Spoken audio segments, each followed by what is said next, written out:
Well, hey, good morning, good afternoon, good evening, whatever it may be to you. Of course, to us, it is 9 p.m. Eastern, HTLA Radio 1, New York's best talk, bringing you your coffee and cigarettes Tuesday night espresso. That's right, brought to you by the fine folks, Tim Hortons, New York City, with those fine locations all over the city to serve your coffee and baked goods needs.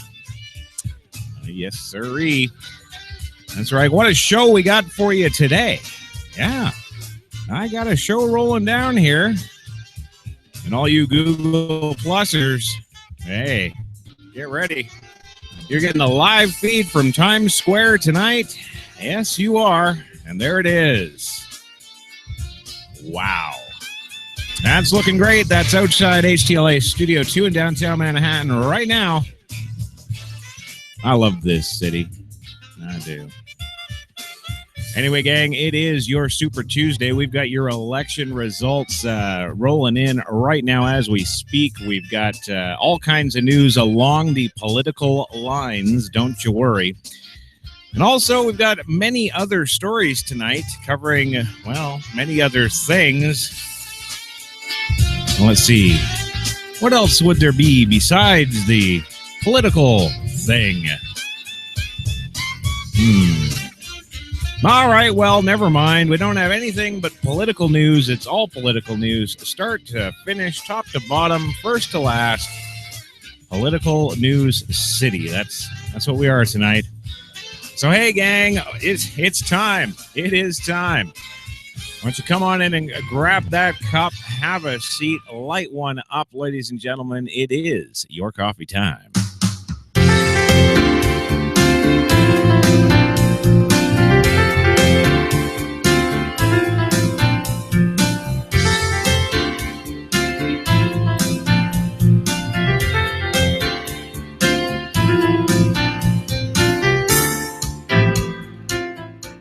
Yes, it is your coffee time. 9:04 p.m. right now on the big clock. And, well, all you folks on Google Plus there, you're enjoying the view outside HTLA Studio 2 right now, looking down at Times Square live.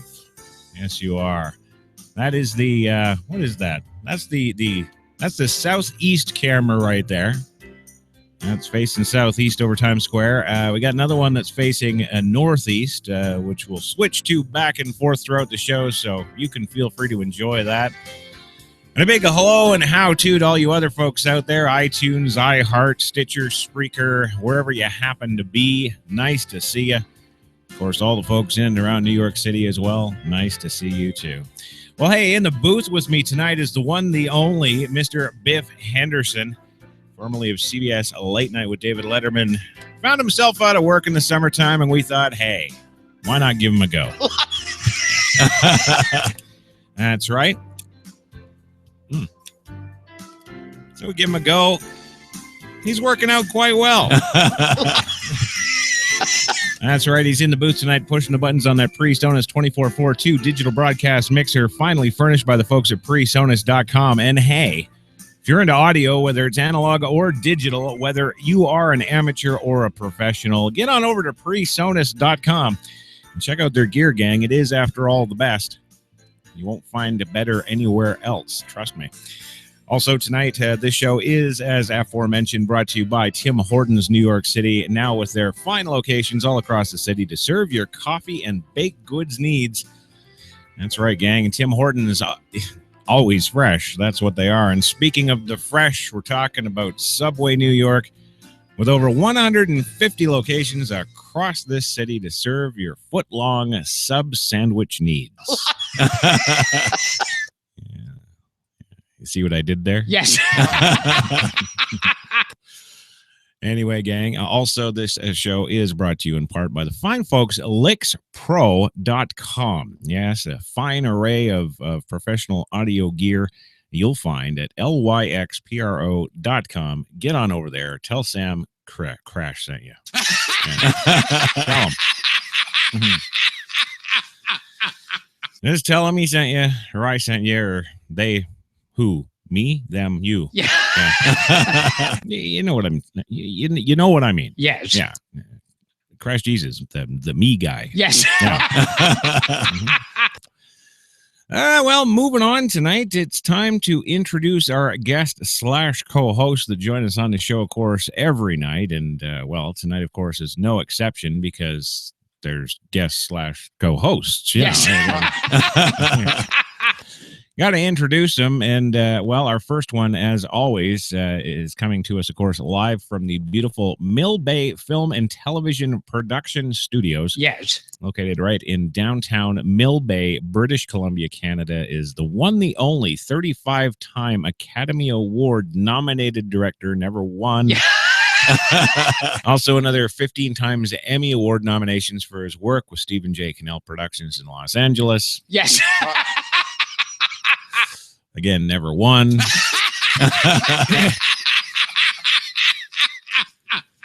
No, he never won, but he is not bitter. That's right, folks. On the line here with us tonight is the one, the only Mr. Louis Lawless. Are you there, sir? I got lost. H-T-L-A. Oh, H-T-L-A. Now, Hell is that? It's good to see you back on your phone, Louis. Are you? Oh, can we cuss? Can I cuss as I always do on the show? You can give her a shot. I'm pretty sure Biff's got you covered tonight. Yes. Yeah. The music is fantastic. Oh yeah. Oh, yeah. you got to hear it. Oh yeah. We just did. We just did. All I need to know, sir, is that you're with us and strapped in. You've got your drinks in your urine bag.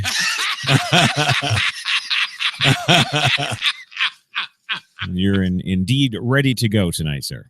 You mean now? Yes, sir. We're live. No, I don't know. I get company. Oh well. Give me a heads up. Yeah, fine. Kick him out if you want your money. Yes. Yeah. You know how to spell my last name on the check, right? It's Louis Lawless. I'm sure we can cover that. Yeah. No. I wasn't expecting that reaction. I don't think so either.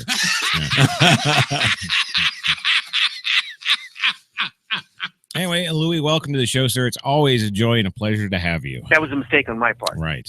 Yeah. All right, well, moving on, coming to us from about 8 blocks down the street from, you Google Plusers, if you look to your upper left corner. Yes. Yeah, the upper left corner there. You go up that road about 8 blocks, you'll come across the sprawling, spacious, mansion-esque type apartment place of the one, the only Gilbert Godfrey. Yeah.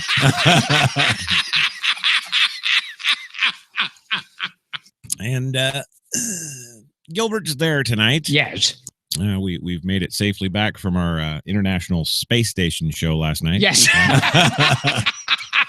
He is there, and he's been reunited with Max, and yes, of course, he banged the hell out of his wife.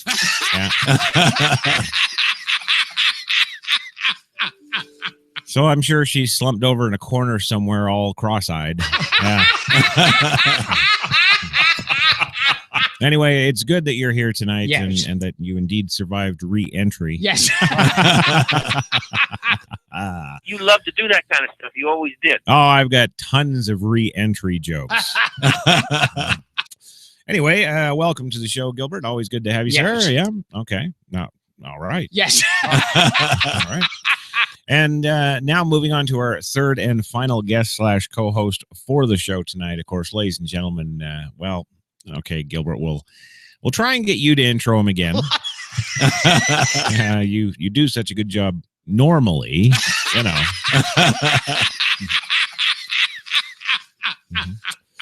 But we'll, of course, see how it goes.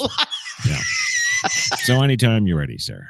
Is an actor, producer, director, voiceover artist, author, and activist. He's also a social media superstar with over 10 million Facebook and Twitter followers, and one of the most beloved figures in popular culture. He's appeared in hundreds of movies and TV shows, appearing alongside everyone from Cary Grant to Frank Sinatra to John Wayne. But he's best known for his role of the helmsman Hikaru Sulu on the legendary groundbreaking series Star Trek, his new Broadway musical Allegiance is currently playing to sold-out houses at the Longacre Theater. Please welcome the man who the New York Post called the Asian Betty White. Oh, my. Betty White. Oh. Do I have to have a sex change now at this tender age? Oh, boy. George Takei. Yeah,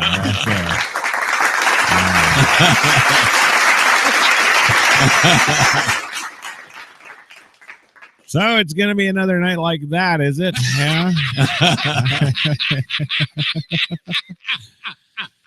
Well, hey, welcome to the show, George. Always great to have you, sir. I think it's a treat to be here talking with you. Well, I guess so, especially after yesterday's re-entry. Yeah.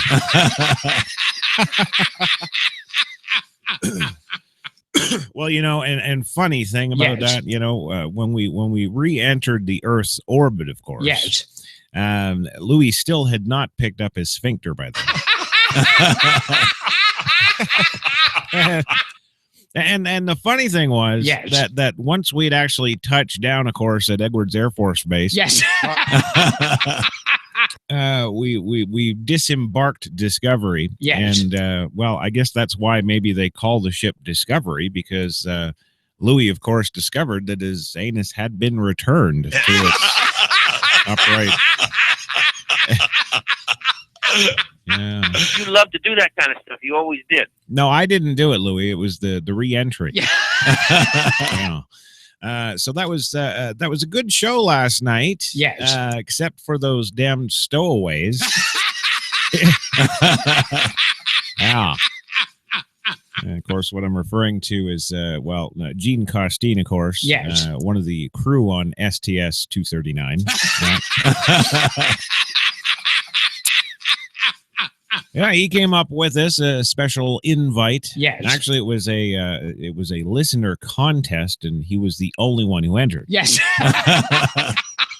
So Gene got to go up with myself and Gilbert and George, and of course Louis, and of course Commander Everson, the ship's commander on Discovery, which conveyed us up to the stars, and we docked safely about 22 minutes later with the International Space Station. Yes.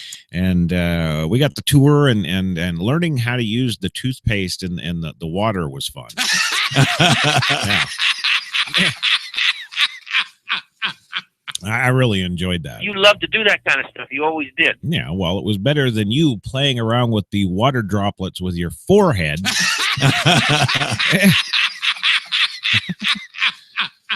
Yeah, he was having quite the fun with that. Yeah. Anyway, you mean now? Yeah, sure. Okay, try the water trick now. No, we went up there, of course, with Gene, and we had a great time up there. Yes. Commander Everson was incredible, full of information. All the other the science officers or whatever the hell they are up there. There was that Russian guy Volosky. Yes. And then there was that woman Linda something. Yes. I thought it was great when they were doing the hair brushing. Of course, when we got up there, of course, is when they took us on a tour of the station, and they showed us how the sleep quarters work. Yes. That was fun. It wasn't the first time I've slept standing up, so.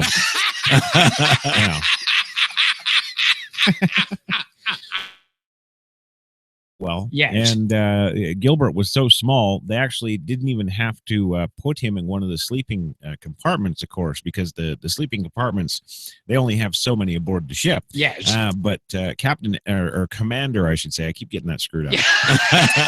Oh, Commander Everson says, no. Gilbert's small enough. We can actually fit him up in the front in the glove box.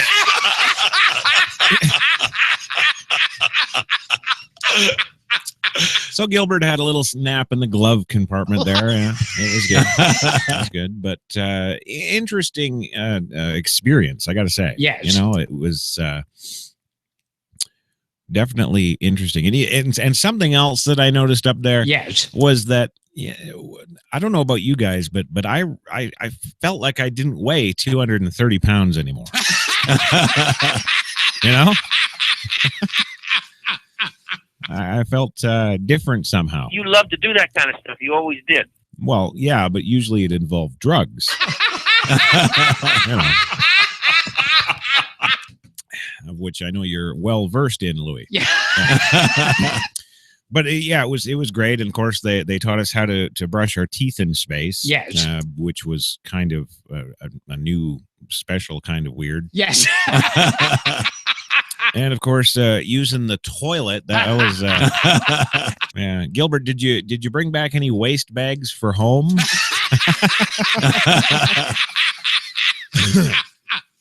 Yeah, you know you can't use those unless you're weightless, right? Yeah. Yeah. See, he's sounding kind of nervous right now. Yes. You used one when you got home, didn't you? Huh? Care to tell the folks how it is using a weightless shit bag on the planet Earth? Huh? Just tell them what happened. Well, it's not awful, but just not good. No. Oh my God. You mean now? No, well, I hope he's not doing it now. No. I lived in Greenwich Village for a while when I first started out as an actor. That's right. Louis is, of course, reminding of this. He's reminding us Yes. of this because, of course, there was one point about 4 a.m, early this morning, that we actually flew over New York, and he actually got to see Greenwich Village from above. Yeah.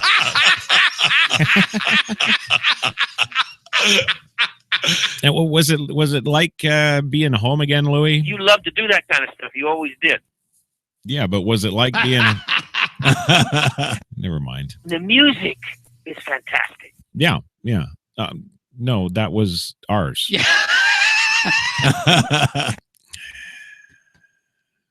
Okay. Well, never mind. Ground control to Major Louis. Yeah. He called me. He called me.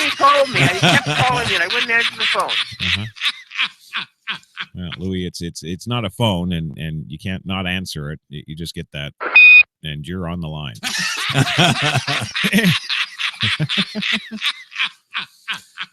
So anyway, we left the International Space Station this afternoon. Yes. And of course, with that Scott guy who had been in space for 300 days. And man, I don't know about you guys, but I thought he had just lost his frickin' mind.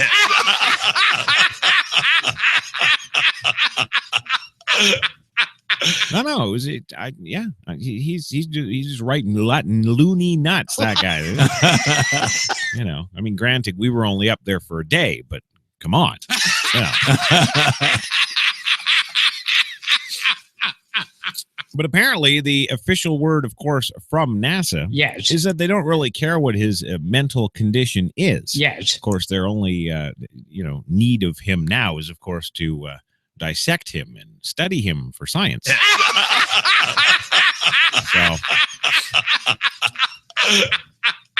So I guess that's what they're going to be doing, is doing that to him. Poor Scott. Guy. I feel bad. I don't remember his last name.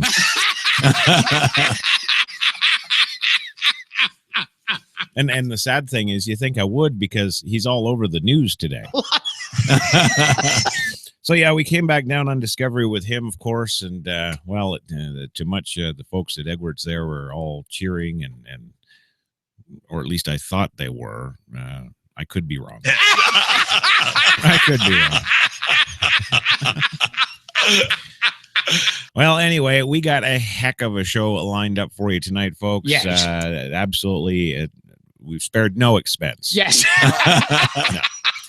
Spared no expense, and we are rolling it tonight here live, of course, at HTLA Studio 2. And the folks on Google Plus now, Yes. you're getting a view there of the that is the southeast camera. Yeah. Yeah, so this is the one pointing southeast, and we've got another camera. Biff, can you bring up the other camera? That's the southeast, and then we've also got a northeast. Do you have that? Okay, yeah, there he goes. There's the feed from the northeast, right there. Isn't that something? Yes. You love to do that kind of stuff. You always did. Well, look at different camera angles.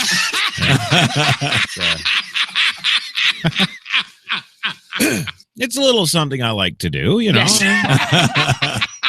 Yeah, so that's looking northeast, right from HTLA Studio 2 at number 2 Times Square, our building there. The camera's, I guess, about, 5-10 flights up, something like that. Yeah. Something like that. I don't know. I didn't go hang the thing. How would I know?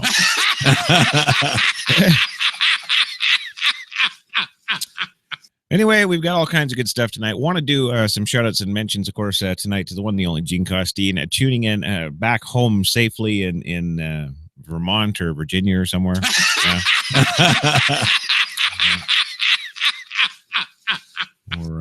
Or where are the Vikings from?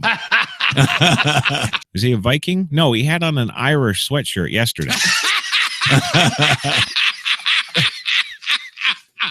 I don't know. What do I know? Maybe the Irish like to, or the Vikings like to wear Irish sweatshirts. Yeah. It's a possibility. I don't know. But anyway, whatever. There it is. Enjoy it. So we got lots to do tonight, and we got to get to it. But before we get to it, Yes. we're going to warm this sucker up. We're going to get the folks. Yeah. Yes. Okay, good. We're going to get the folks all warmed up and excited and ready to go somewhere and do something, of course, because we're going to fire them up with a little Pink Floyd. Yes. So we'll roll that, then we'll get into the stories and rock this joint, shall we?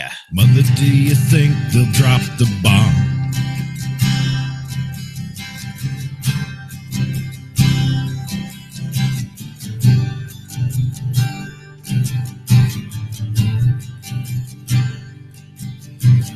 Mother, do you think they'll like this song?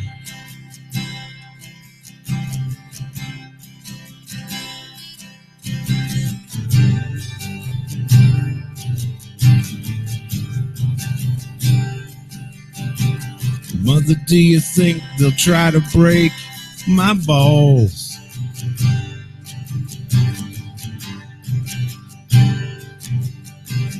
Ooh, mother, should I build the wall?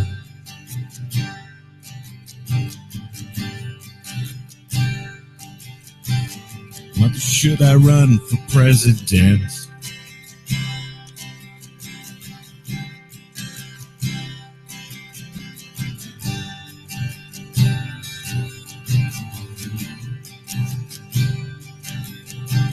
Mother, should I trust the government?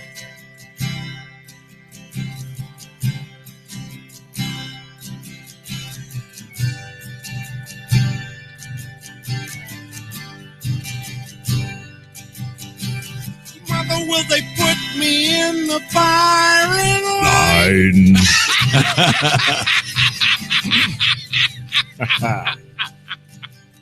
Ooh, is it just a waste of time?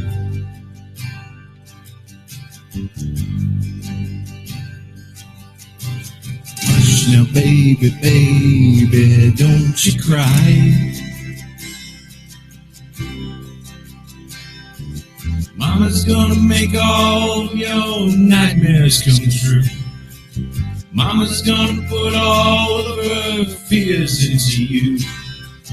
Mama's gonna keep you right here under her wing. She won't let you fly, but she might let you sing. Mama's gonna keep baby cozy and warm. Ooh, babe. Ooh, babe. Ooh, babe. Of course, Mama's gonna help build a wall.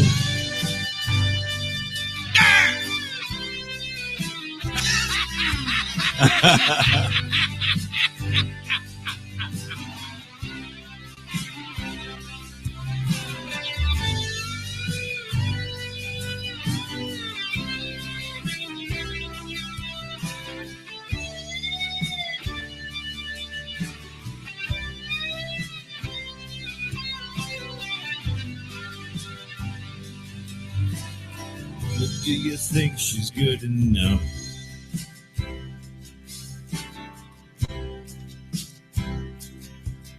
For me?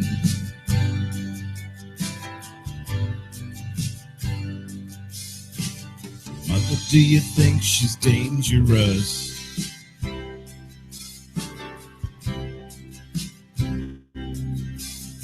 To me?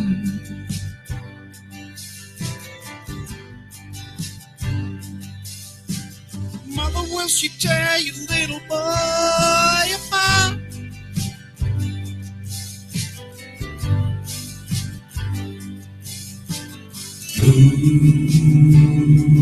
Ooh, why, mother, will she break my heart?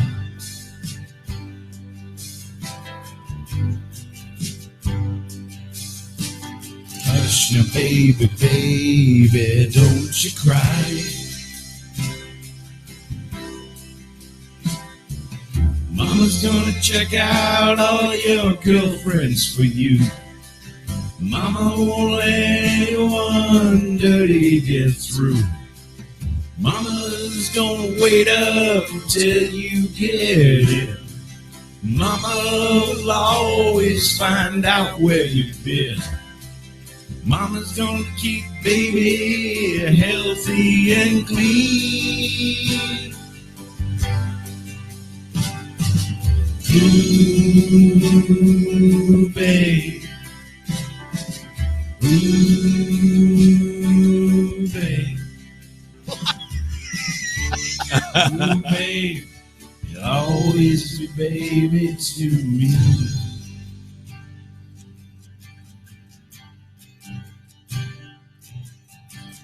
Mother didn't need to be so high.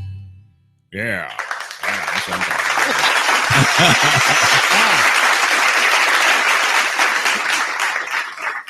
Mother didn't need to be so high. Man, what is it, about 30 odd years now I've been listening to that song? Yes. I always thought it was Mother didn't need to be so hard.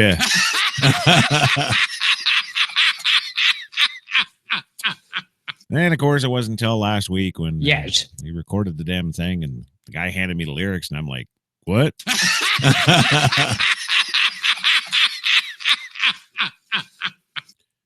I thought it was a song about bologna and sausage. Okay. Well, doesn't matter. Either way, it got the panties off. Yes. Yeah. So welcome to the show, gang. Your Coffee and Cigarettes Tuesday Espresso, and we're just about to get underway here with the, the actual newsy bits. Yes. That's right, because it is Super Tuesday, and those results are coming in as we speak. That's one of the reasons I wanted to go and sing Mother. Yes. So that we could get even more accurate results for you, the HTLA listener.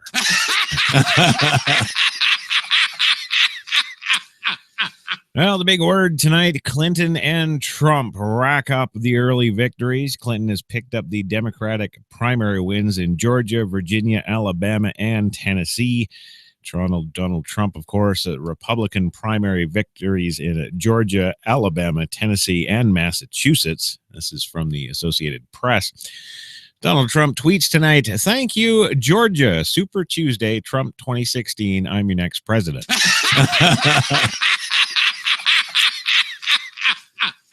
And good old Bernie Sanders, who I announced earlier today on the Facebook, Yes. as dropping out. Yes.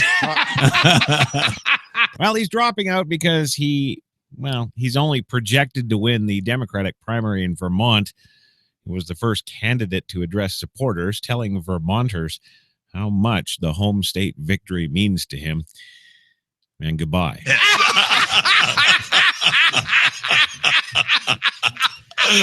Yes, quote, it does say something and means so much to me that people who know me best have voted so strongly to put us in the White House.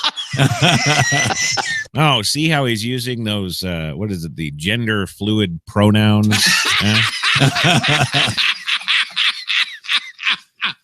Put us in the White House. Don't you mean they? Oh, no, it's them. Put them in the White House, yeah. You know what? I don't even have a clue. I don't know. But the one thing that I do completely understand that came out of his mouth tonight. Yes. Thank you so much. Yes. Well, of course, we are going to have more results as they roll in. These are the primary poll closing times at 7 p.m. Eastern, Georgia, Vermont, Virginia, 8 p.m. Eastern, Alabama, Massachusetts, Oklahoma, and Tennessee. All those important results we've already given you. Yes. 8:30 Arkansas closed, and 8 and 9 p.m. Eastern for Texas. Yeah. So, Sharon, if you're here listening to us, I hope you were already there voting for Bernie.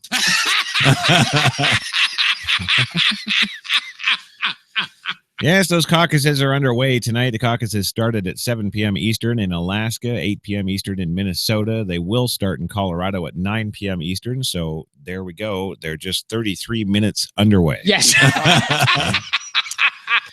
That's right. And right now, the GOP leaderboard kind of looks like this. 182 delegates for Donald Trump. Yes. 28 for Marco Rubio.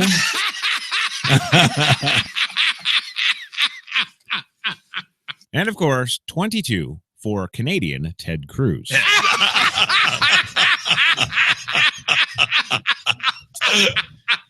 Now let's take a look over at the Democratic leaderboard. 405 delegates, of course, for Hillary Clinton. Yes. 187 for Bernie Sanders. Yes. And I don't know why this is here, but 0 delegates for others.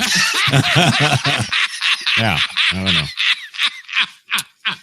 And, of course, Ted Cruz himself, the Canadian extraordinaire. Yes. Well, he got out there and he voted himself this afternoon at a polling location in Houston to cast his Super Tuesday ballot for Donald Trump.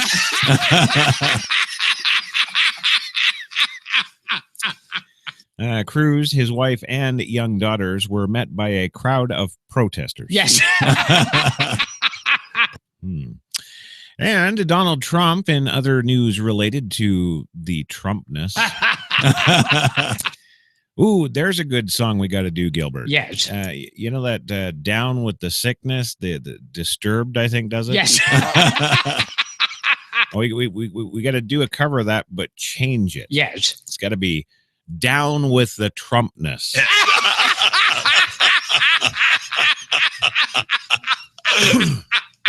Well, the New York businessman came out swinging at North Carolina's governor, of course, today. Quote on his Twitter, of course, because that's how he talks to people. Yeah. The people of South Carolina are embarrassed by Nikki Haley. It was liked, or loved, I should say, 7,355 times. Yes. And it was retweeted 2,478 times. Yes. Why I just told you that, I don't know. It doesn't matter.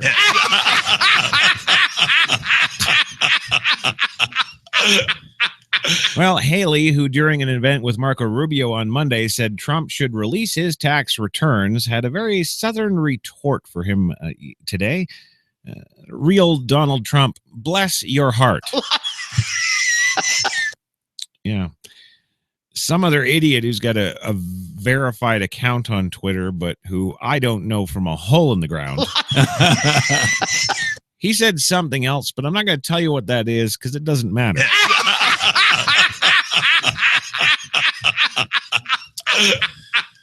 Also, at a rally in Ohio today, Trump continues denying responsibility for black students being ejected from one of his rallies in Georgia on Monday.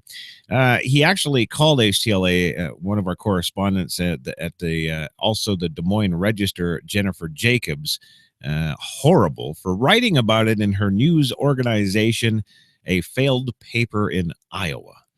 They wrote this vicious story and it gets picked up by everybody. Well, no, sir, we didn't touch it.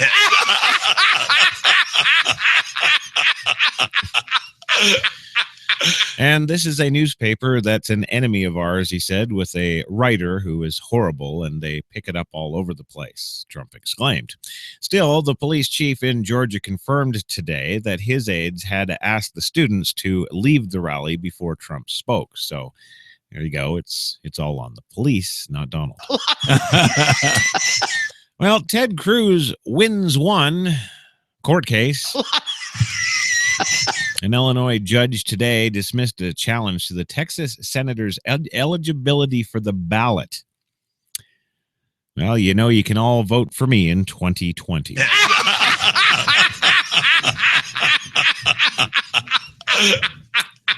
An Illinois judge today dismissed the illegal challenge brought by a voter who contends that Senator Ted Cruz is ineligible to run for president because he was born in Canada. Right on. Right on. That's right. Judge Maureen Ward Kirby of the Cook County Circuit Court dismissed the complaint brought by Lawrence Joyce because he failed to properly serve Cruz and members of the Illinois State Board of Elections as required by law. A technicality?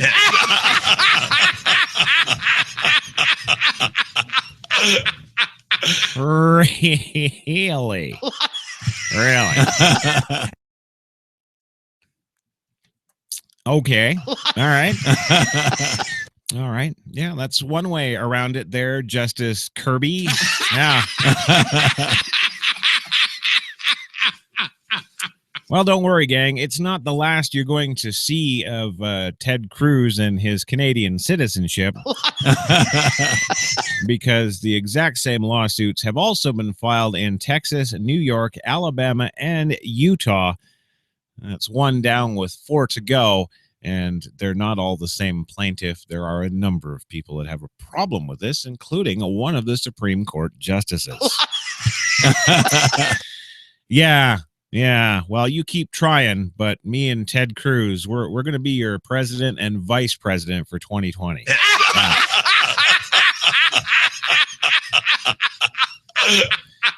Well, and Hillary takes questions today. More followed on an NBC story Monday that counted the days since the Democratic frontrunner did so and compared her to other presidential candidates. Clinton's last media availability took place back on December 4th in Fort Dodge, Iowa. She took 7 questions from a small group of journalists drinking coffee, I think. Yeah, I think that was the time she sat down with those 5 people.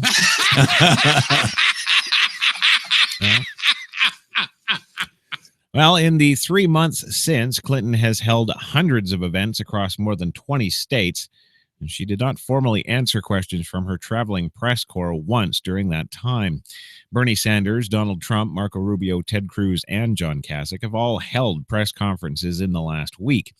Press conferences, while ostensibly for reporters' benefit, also provide important opportunities for the public to see the candidates saying what they think on the fly, rather than sticking to the campaign script. So what did Hillary say? I bet you all want to know.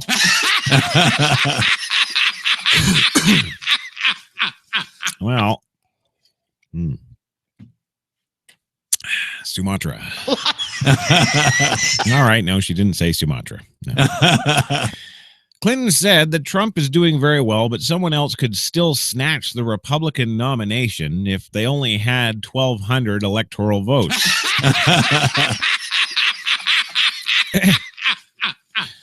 She said the GOP race has turned into a kind of an one-upmanship on insulting. Where has she been the last elections since day one?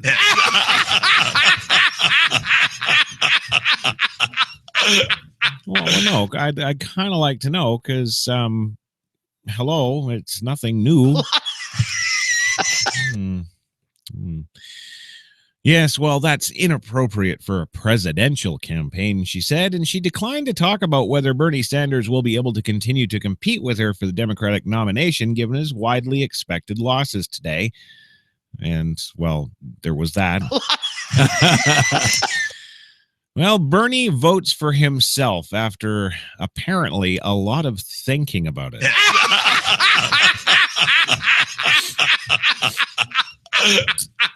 That's right. The senator arrived at his polling station in Vermont around 7:30 in the morning this morning and joked with a worker there about the 12-degree weather. Nice Vermont day, the worker quipped. Sanders cast his ballot and then took selfies with voters. Well, that's not even the funny part. The folks that he was taking the selfies with, of course. Yes. They were all holding up his action figure.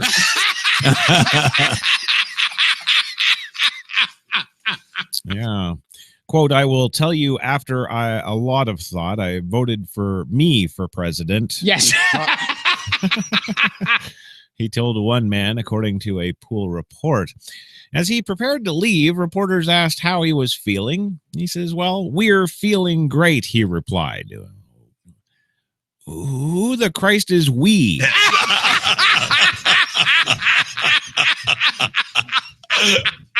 Well, no, I don't even think this guy's married. He's got a cat.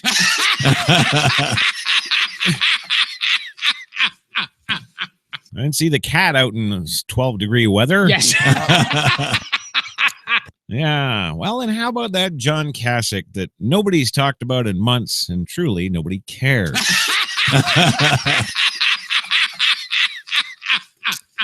Well, let's get to him. What about him? Well, the Ohio governor, who is virtually tied for last place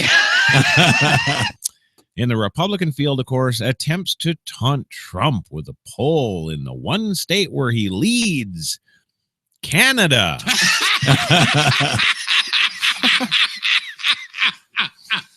That's right. Where does he lead? Well, Ohio, where the reset begins. Yeah.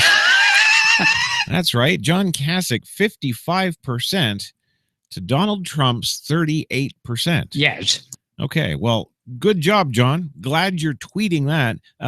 The key, sir, is to get the other 49.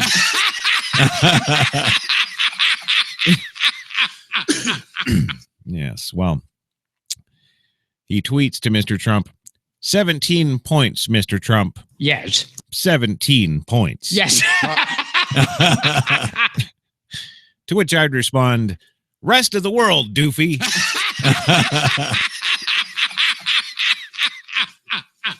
Rest of the world.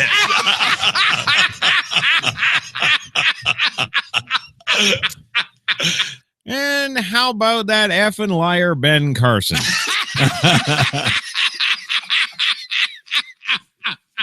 That's right, gang. Don't you worry. We're bringing you all the results. Well, the retired neurosurgeon calls for a meeting of all 5 campaigns in Detroit before a scheduled debate on Thursday. Quote, a house divided cannot stand, and it's imperative the Republican Party exhibit unity by the candidates coming together with a pledge to talk about the many serious problems facing our country instead of personally attacking each other, he said in a statement issued by his campaign. Well, Ben, you know, your platform is supposed to address all those issues. You don't need a powwow. Yeah. Why the hell do you need to get together? These men are busy. Yes. Let us know what you hear, doctor. We'll be over here. We'll be over here. And how about Rand Paul? Well, can I get a do-over? Yes. The Kentucky senator joked that he was ready to re-enter the presidential race after the union leader in New Hampshire said he regretted endorsing Chris Christie, who has now, of course, endorsed Donald Trump. Yeah. God, all this endorsing go around. You'd think there'd be something on a check for me.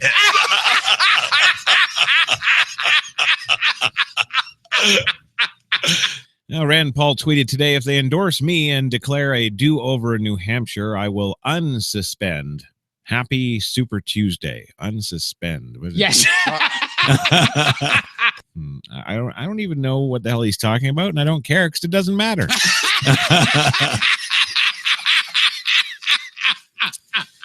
Alabama official in Twitter tiff. That's right. Alabama Secretary of State John Merrill has been dealing with something of a tweet storm after the state's website helping voters find their polling places crashed like Obamacare.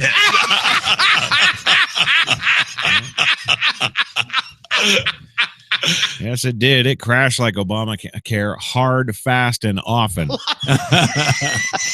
That's right. Stephanie Francisco, some nobody on Twitter, first writes at, "Hey, John and Merrill, this is what happens when I try to find my polling place on alabamavotes.gov, ETA on repair."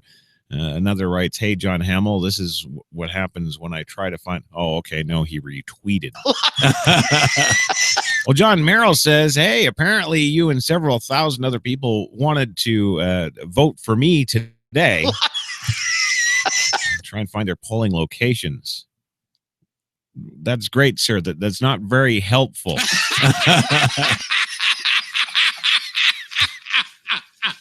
Biff, we got to do some of these news stories. I've got like 20 tweets here back and forth between this John Merrill doofus and a bunch of other people nobody knows. Yeah. What the hell am I supposed to... What, am I going to read these? No. I don't think so, Tim. Yes.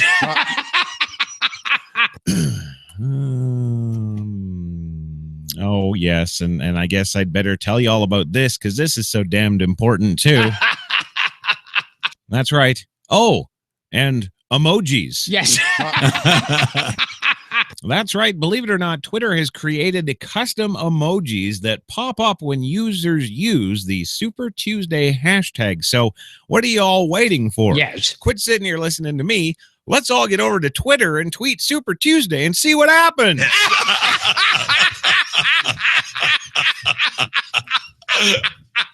Yeah, we can't get a hacker to frickin' down ISIS once and for all, but man, we can sure make those Super Tuesday emojis. Oh, yeah. See, and that's what I'm talking about when I talk about American innovation. Yes. At its worst. Yes. Well, moving on in other sort of, well, would have been political related news. Yes. Because it is about Scott Walker. Yes. But of course, Scott Walker dropped out 6 months ago. Yes. And it doesn't freaking matter. Yes. But Scott Walker tweets a picture of his hand today, and of course, Twitter responds accordingly, whatever that means.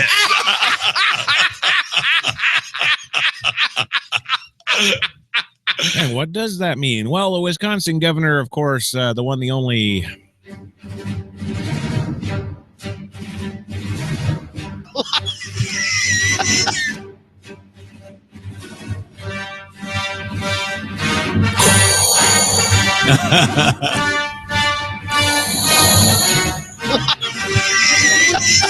Luke Scott Walker.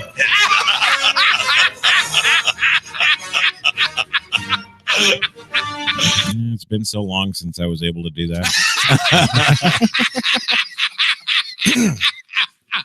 Yes, Wisconsin Governor Luke Scott Walker tweeted a picture of his hand this afternoon with the caption, quote, "Photo of my hand before signing 58 bills into law today." Yes.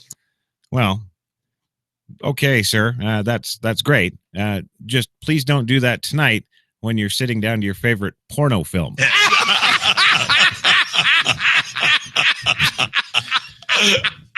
There's a photo of my hand before jerking off all over the place. Yeah.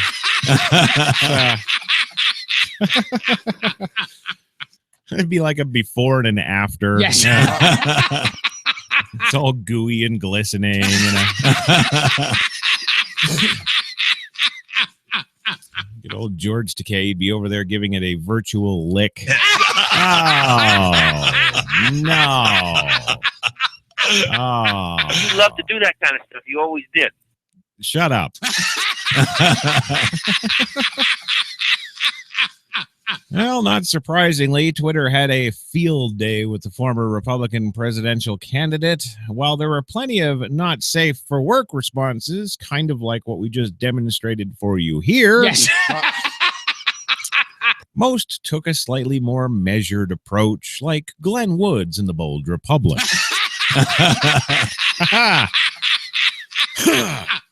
That's right, they did. Here are some of the best, of course. Governor Walker puts his little tweet out there. Yes. Charles Johnson says, photo of my hand before doing a major face palm for Governor Walker.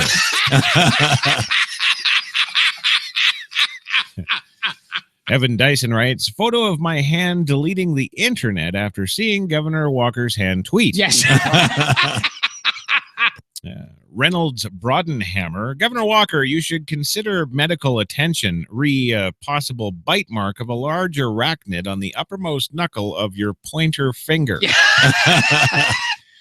Yes. And Jesse Opoin writes, a photo of my hand as I read people's tweets about their hands.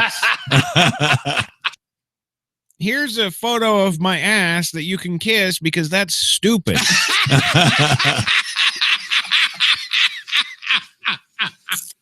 Yeah. Oh, here we go. Here we go. Governor Walker, here's a photo of my hand giving you a thumbs up, thanking you for a photo of your hand.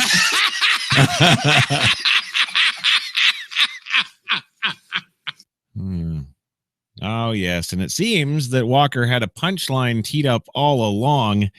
He just posted 16 minutes ago. Yes. A picture of a skeleton's hand. Yes.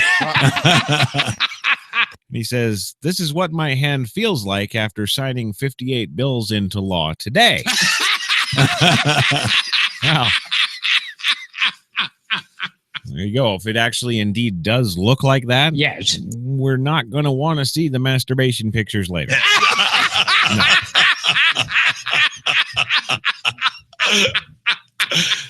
Well, not also kind of related to politics. Yes. But somebody else who dropped out and sucks. Yes. Of course, I'm talking about the one, the only Mr. Chris Christie, New Jersey fat man extraordinaire.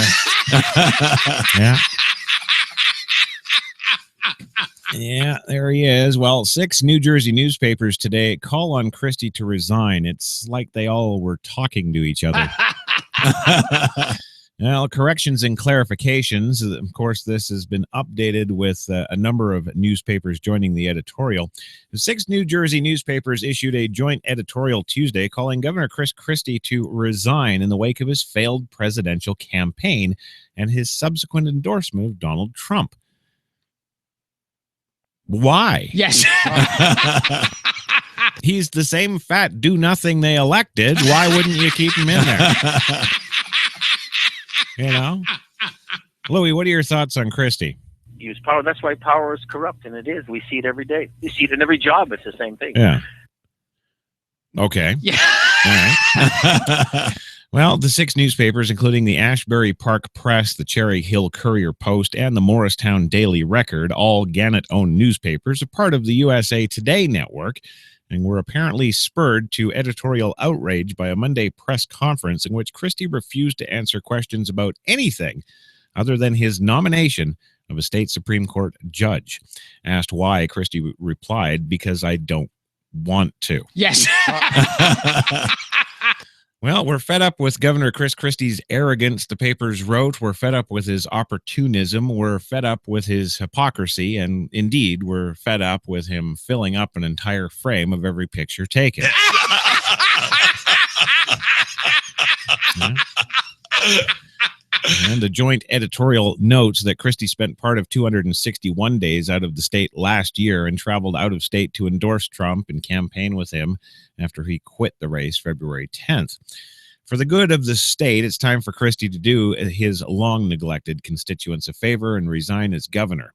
If he refuses, citizens should initiate a recall effort, the editorial said. Well, isn't it nice? I love it when journalists come out and demand things to change things.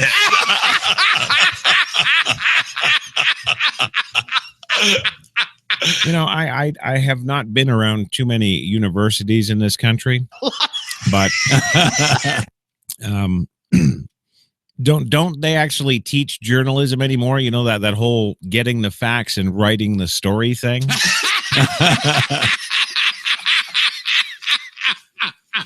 Well, it's just kind of an observation on my part, Gilbert, Yes. because pretty much I would say almost every single story that we read here Yes. that comes to us from the AP or Reuters or New York Times Yes. or any of the sources we get our information from, every single time, all of these stories have underlying tones of, well, it's going to happen this way, and you suck if you think this. Yeah. Well, you shouldn't probably do that because that's not going to happen. And then don't even get me started on Wolf Blitzer.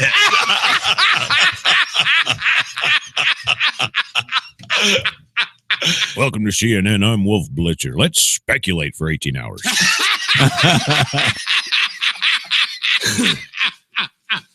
That's right. It's time to speculate. I don't care what you're doing. Put the kids down, drop the dog, whatever you're doing. Come on, sit down. Let's speculate. I've got this news command center in New York. Look at all my 60-inch big screen TVs.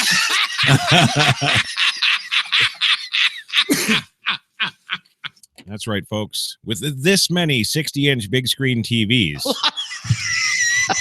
you know you can trust the things I make up.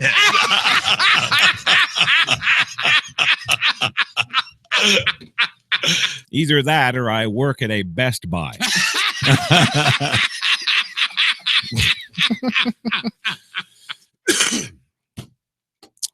Wow.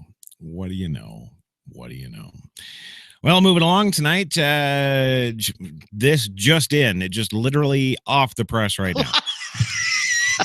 Super Tuesday, Hillary Clinton official, Donald Trump official have both notched key wins. That's right. Hillary Clinton has picked up the Democratic primary wins in Georgia, Virginia, Alabama, Tennessee, Arkansas, and Texas.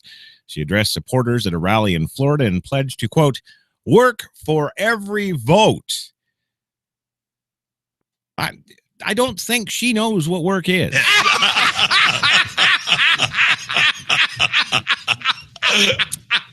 Well, she goes on. We know we've got work to do.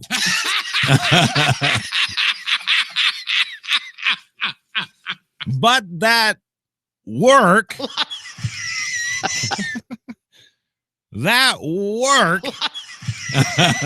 is not to make America great again.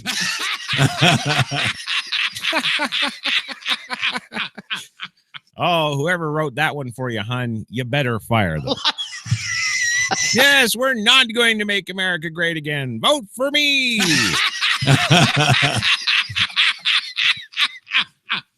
Yeah, she said in a direct hit on Donald Trump's campaign slogan, America never stopped being great. We have to make America whole.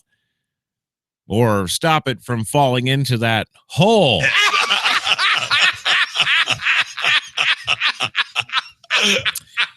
Well, also, Trump, meanwhile, scored the Republican primary victories, of course, in Georgia, Alabama, Tennessee, Massachusetts, and Virginia. He addressed supporters at a rally in Florida, quote, this has been an amazing evening, he said. We've already won 5 major states.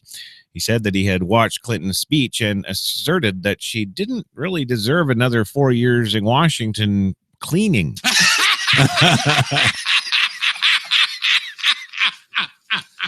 He says, quote, she's been there for so long. If she hasn't straightened out by now, why would you elect her again, he said. Well, Bernie Sanders, who was projected, of course, to win the Democratic primaries in Oklahoma and Vermont, he told supporters at a rally in Vermont how much the home state victory means. It does say something. It means so much to me that people who know me best have voted so strongly to put us in the White House. The senator said, thank you so much. Yeah, we covered that crap. Ted Cruz, of course, the Canadian. He also notched a home state victory in the Republican primary in Texas. A good showing there had been crucial for his campaign. The Associated Press also projected that he picked up the win in Oklahoma. Well, now with 221 delegate votes, Donald Trump, Ted Cruz, the Canadian, whipping past Marco Rubio with 69. And Marco Rubio is sitting down in the basement now, still with those 41 we reported 40 minutes ago. And the Democratic leaderboard shows 425 Hillary Clinton, 210 Bernie Sanders, and for some reason, 0 for others. I know what it. Yeah, that's what it is. They just want to be able to have 3 slots on their scoreboard like the Republicans.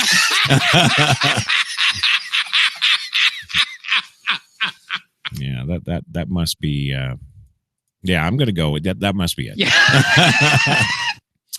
Well, we're going to go for our first commercial break. And don't you worry, when we come back, we do have Brock Favors with your traffic update. We also, of course, have absolutely Dick Gently with your weather outlook this week. And we're getting to that middle scary part, but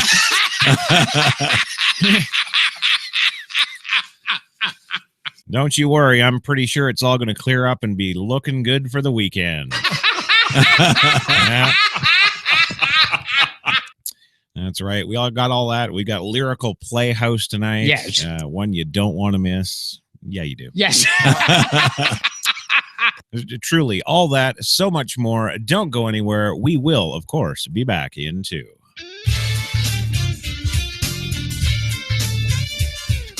You're listening to Coffee and Cigarettes with Christopher John Taylor, a.k.a.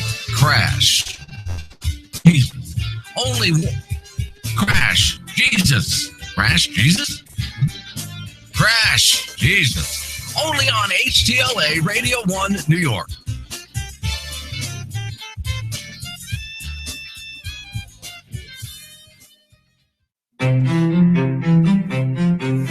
What if there was a coffee that was sourced from some of the world's most renowned growing regions? Abundant with rich, fertile soil. What if this coffee was picked at the perfect moment, then packed meticulously and shipped carefully to be roasted under the watchful eye of coffee masters? What if it was expertly blended, ground, and sealed, ensuring maximum flavor and freshness, then brewed in small batches and always served fresh within 20 minutes, just the way you like it? Now, what if this coffee just happened to be the coffee you already know and love?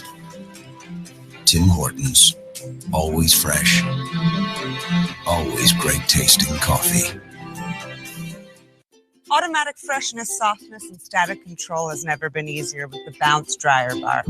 I just stick it to the inside of my dryer, and I never have to remember. Old Spice Body Spray makes you smell like power! It's so powerful it sells itself in other people's commercials. You smell like outdoor freshness.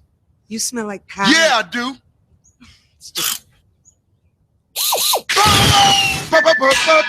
Power! When we arrived at our hotel in New York, the porter was so incredibly careless with our bags. And the room they gave us, it was beautiful. A broom closet. But the best part was the shower. My wife drying herself in the Egyptian cotton towels. Shower curtain. Defined the whole vacation for her. Don't just visit New York. Visit TripAdvisor New York. With millions of reviews, a visit to TripAdvisor makes any destination better.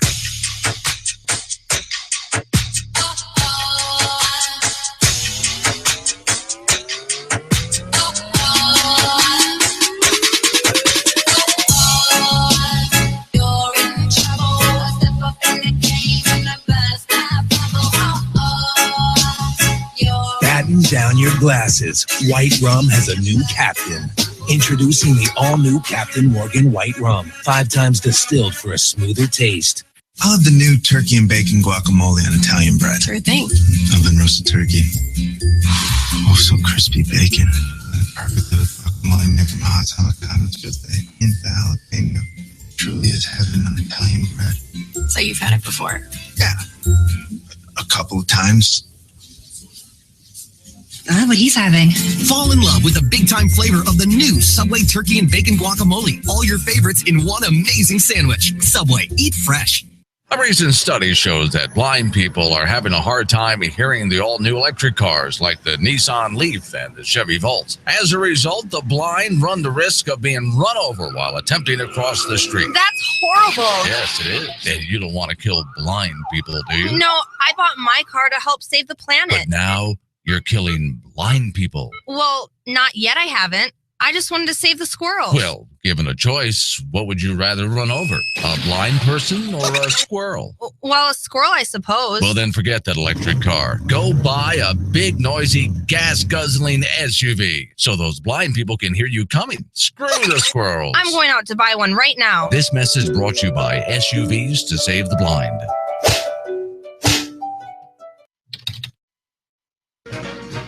You're listening to Coffee They've got an awful lot of coffee in Brazil. and Cigarettes. Share my cigarette with her.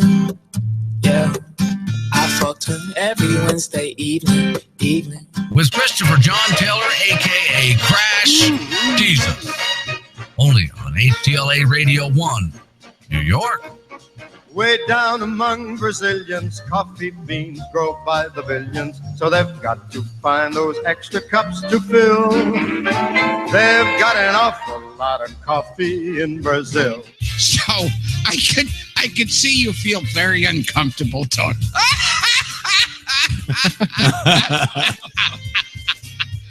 Now there was another time you were when I know you're very secretive about your drug problem. Oh, yeah. Well, I was.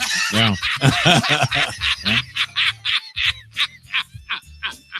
No, it's true. I can't deny it anymore. Yes. Yeah. Especially since you've seen fit to open the lid and let out the cat.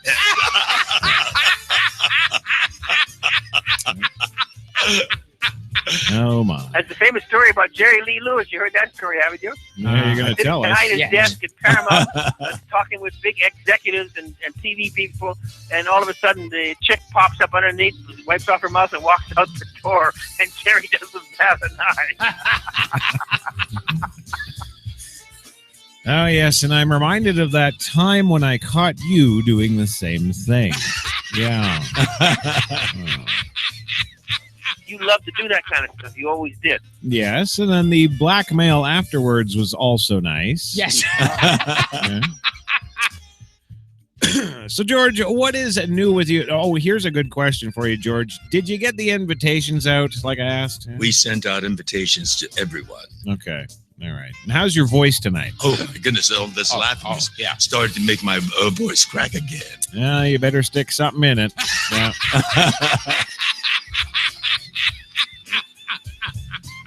Well, hey, gang, welcome back to the big show. That's right, your coffee and cigarettes. Not even kidding. It's right here, and it's happening now, ladies and gentlemen.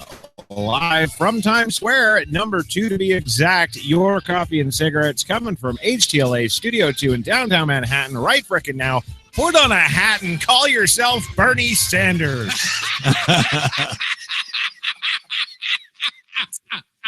Yes, of course, this segment of the show is, of course, brought to you by the fine folks at LixPro.com. If you've got any kind of professional audio needs, you want to get over to LixPro.com first. Check out their gear. There's a lot of stuff there you're going to probably want to maybe use. Yes.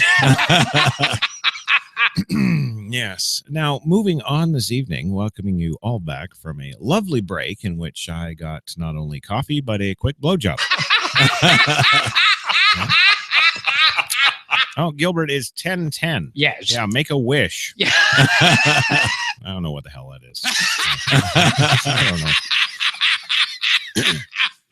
don't know. Houston, we have a problem.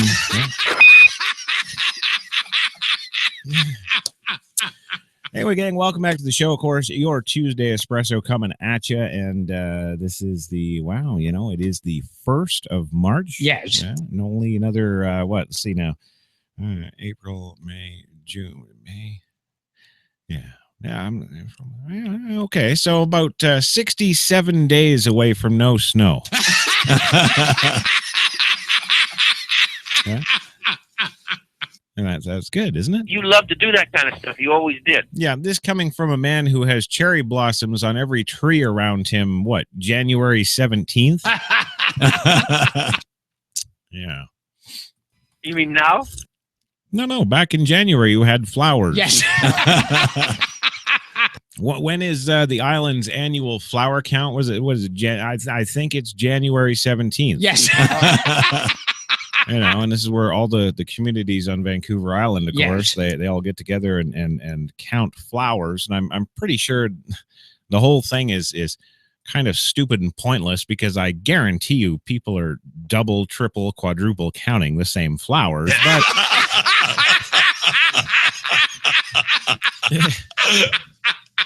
I don't know. It's a fun thing they like to do every spring, which of course starts on Vancouver Island January 17th.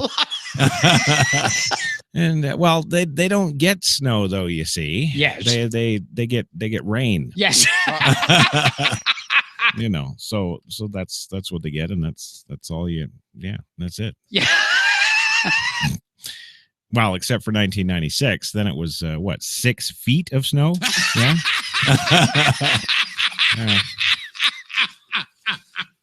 I still don't understand where the hell that storm came from. Yes.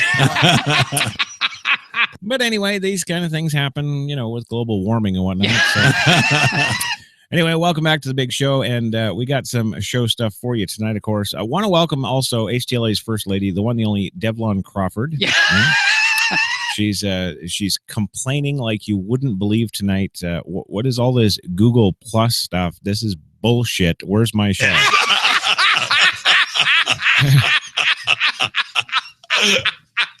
And of course, the one, the only, now accomplished astronaut. One, the only, Jean Costine is in there, of course, telling her, listen to the Google Plus and chat in the Spreaker, Devlon. Google never cuts out like Spreaker, but Spreaker's chat is easier to use than Google Plus. There you go. Right. What do you think about the new Google Plus, Gilbert? Oh, it's not awful, but just not good. No. Well, I mean, I kind of like it, yes, because it's video, of course, and when the first week that we tried doing it, yes, of course we had the camera, pointed at me, yes, and apparently nobody wants to see that, so. So I was fine. We had this idea the other day that, geez, we'll go up and do this International Space Station thing on Monday. Yes. And then we'll start rolling clips from around the city and whatnot while we do the show. And that should be, I don't know, maybe, well, we've got one viewer in there. Yeah. So I think it's working. But so I thought, well, why not, the first time after we do the International Space Station thing, yes, why don't we just do the cams that we've got outside the building here and just, let them stare at the New Yorkers and the cabbies. Yeah.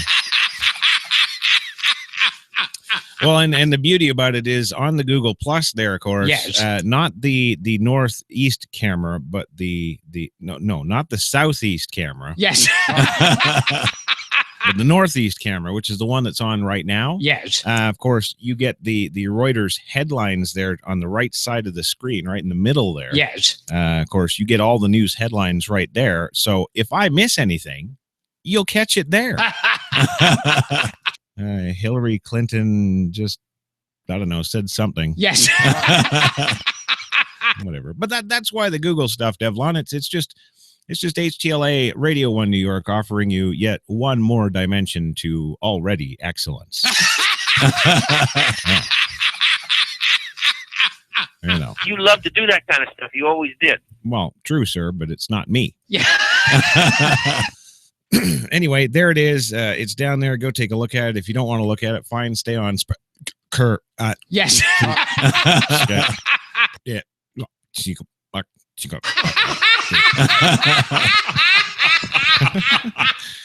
Yeah, you stay on Spreaker there. Actually, we still use Spreaker. Yes. Biff's got the stream rolling there now, but it's still effed. Yes.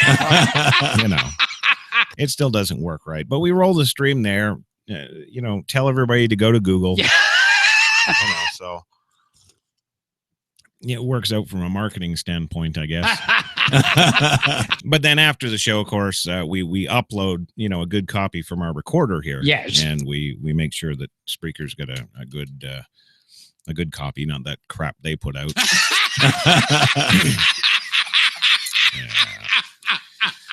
Yeah, because nobody wants that at all. I'm telling you. Anyway, so that's it. There that is. We're back. If you're on Google Plus, iHeart, iTunes, Stitcher, Spreaker, and all the other things there, it doesn't really matter. Yes. Listen to it, watch it, listen, watch, listen. It doesn't matter. Just keep doing it. Yes. It really, if you don't like the one platform, fine, Devlin. You just go to the Spreaker one and enjoy the cutouts or whatever. You can do that. I have no problem with that. Yes. Why am I going to tell people how they should listen to us, right? You listen to us any way you want to. I do not care. You love to do that kind of stuff. You always did. Yes, giving people choice. That's me.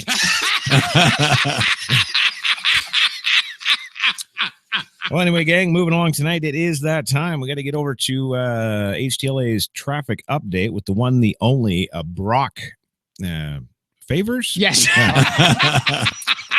Brock Favors in HTLA Chopper 1, piloted by the one, the only, Vietnam veteran Chip Pendleton, who I believe is now 92 this year. Yeah. But he still kicks ass and takes names. Yes. And today, one of those names happens to be Brock Favors.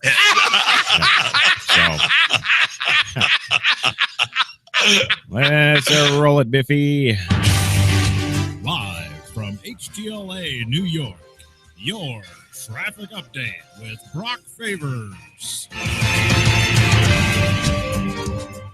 Hello, everybody out there. This is Brock Favors with Traffic on the Ones. Chad Armstrong is out sick today, so I am filling in for my usual land reports, and I'm up here at the chopper, but I got to tell you guys, I am loving the view.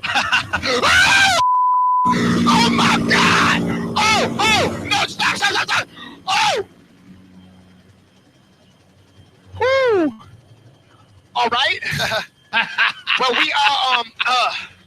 we are over the 10. It is massively clogged down there like a pint of maple syrup on a cool November morning. And we do, oh, goddamn, we're gonna die in this mother. Oh my God! Woo!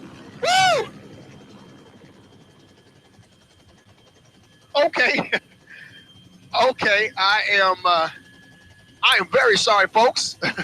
It's a little bit of a bumpy ride up here.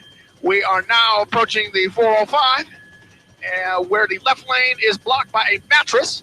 So somebody is going to be doing a little return to IKEA later today. You know what I'm saying? Oh, no, please! Oh, goddamn! Oh, get me out of this motherfucking death machine right now! Oh, no, we ain't going to leave this guy, man! Oh, mama, help me, motherfucker! Oh, but a 405 is up right now. Ain't nobody going down there. I'm sorry. I'm very sorry, folks. I'm very sorry, but I'm losing my up here. All right, Brock. Well, you take it easy and. Well, I mean, it looks like he's given us as much information as he's going to give. Yes. We're not going to find out what's going on with, Pacific Coast Highway or anything. Yes. So there's no point in stretching it out, making him stressed, maybe poop himself. There's just no point in that. I mean, if I was, some sort of sadistic tyrant bastard, I would. Yes.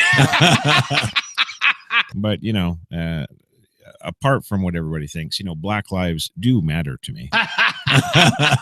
And, there's one up in the sky right now that means a lot to me. So,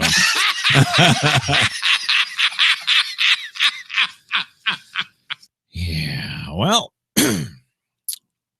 Is it that? Okay. All right. Yeah. Geez. Yeah. All right. Yeah, there's another Black Lives Matter to me right there. Yeah. Of course, the only Biff Henderson telling me, hey, you know what? You've got to go do the weather now. Yes. All right. Well, fine. We'll go do the weather. Don't be sweating nothing. Okay. Yeah. Well, you're the guy who has to press the button, right? What the hell are you looking at me for? Go ahead. We had beautiful weather here for this weekend, mostly sunny skies and highs in the upper 80s. Overnight tonight, partly cloudy, mild, with those temperatures dropping down into the mid 70s. Now, we've got some big changes here for the upcoming work week. Starting tomorrow, we're going to have a volcanic eruption right near Charlottesville, and it's going to make things rather toasty across the area. We're going to see lava spill out into central Virginia and make temperatures in Richmond at 350 degrees, Fredericksburg at 345. Charlottesville, the hot spot at 400. Not as hot off towards the Tidewater. A little bit more comfortable with highs near 100 degrees. The reason why, we're going to have tidal waves moving in ahead of this. A global superstorm developing off towards the Atlantic Ocean. This thing is headed our way, but the key to the forecast, right before this thing makes landfall, it is going to be deflected by Godzilla. Now, a lot can change between now and then. We're looking at the latest data. We'll continue to bring you the very latest. I do want to encourage you, though, that if you ever do see a sleeping coyote, do not wake it. Bad idea. Okay, here's the forecast. Volcano 350 there for Monday. Global superstorm on Tuesday. We could see maybe about 200 inches of rainfall, wind gusts up to 1,000 miles an hour. Godzilla Wednesday. I'll be honest, I have no idea what's going to happen on that day. After that, though, how about this to finish off the work week? Low humidity, lots of sunshine, with highs in the upper 80s heading into next weekend. Well, there you go, ladies and gentlemen. That is what I am talking about.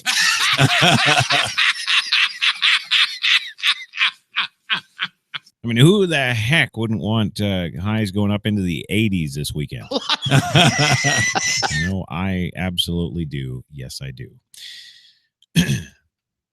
We just have to survive Godzilla Wednesday tomorrow. Yes.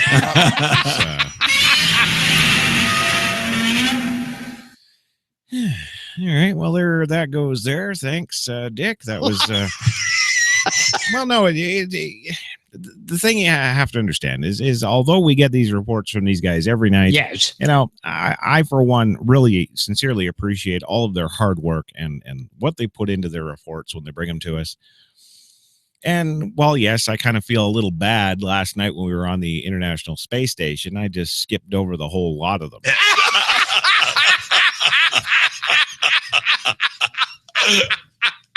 I did. But, what do you want? Yeah, it was my first time in space. Yes.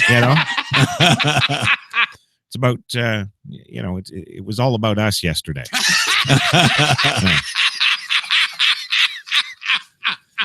That's right. It was all about us. Well, moving on tonight, of course, we're heading into our lyrical Playhouse hour. Now, no, it's not an hour. It's about 3 minutes, but there's 3 minutes you'll never get back. Yes. So without any further ado, I'll introduce the lyrical Playhouse. Yes. Of course, this is the what we do with the lyrical Playhouse is, of course, thanks to Louis and his numerous years of acting coaching he has given me. Well, I've decided to use my acting skills where they're really meant to be. Yes. So what we do here with Lyrical Playhouse is, of course, we put it in kind of a classical theater setting. Yes. And I come out in the spotlight and I act the lyrics of one of the top 40 pop hits of today.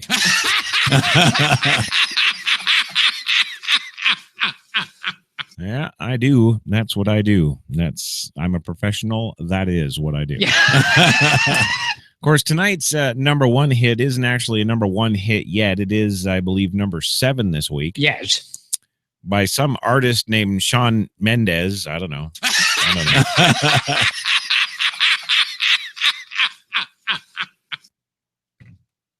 Yeah, Shawn Mendes and his song, of course, that is climbing up there to number 7 this week is a little ditty he calls Stitches. I really no, I'm not even. I'm not even kidding when I say this. I don't know. Yeah. Stitches, Shawn Mendes. So if any of you a younger set are out there and actually, well, if you know who Shawn Mendes is, send me an email. Yes. Studio.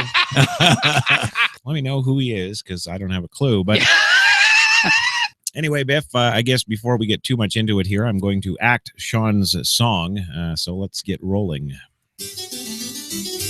Ladies and gentlemen, HTLA Radio 1, New York's Best Talk, proudly presents Lyrical Playhouse with your host, the astonishingly good-looking and sexy Christopher Crash Jesus Taylor.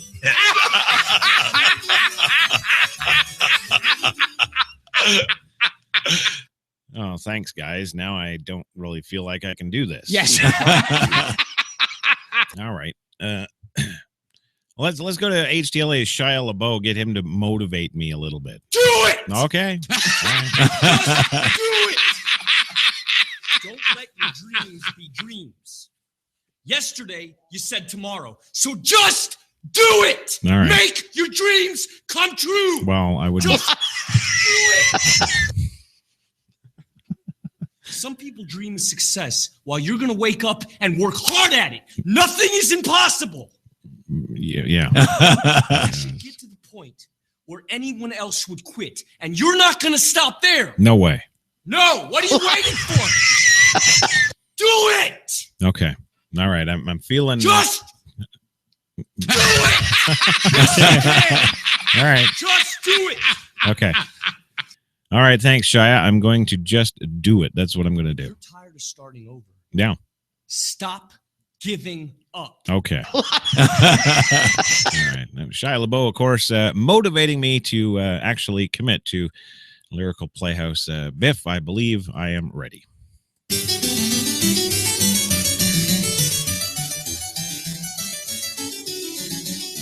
I thought that I've been hurt before, but no one's ever left me quite this sore. Yes. Really? Your words cut deeper than a knife. Now I need someone to breathe me back to life. I got a feeling that I'm going under, but I know that I'll make it out alive. If I quit calling you my lover, move on. You watch me bleed until I can't breathe. I'm shaking, falling onto my knees. And now that I'm without your kisses, I'll be needing stitches.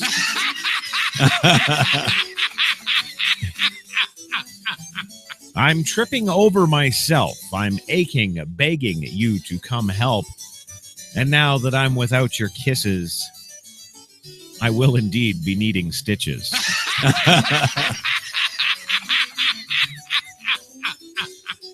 Well, just like a moth drawn to a flame, oh, you lured me in, I couldn't sense the pain.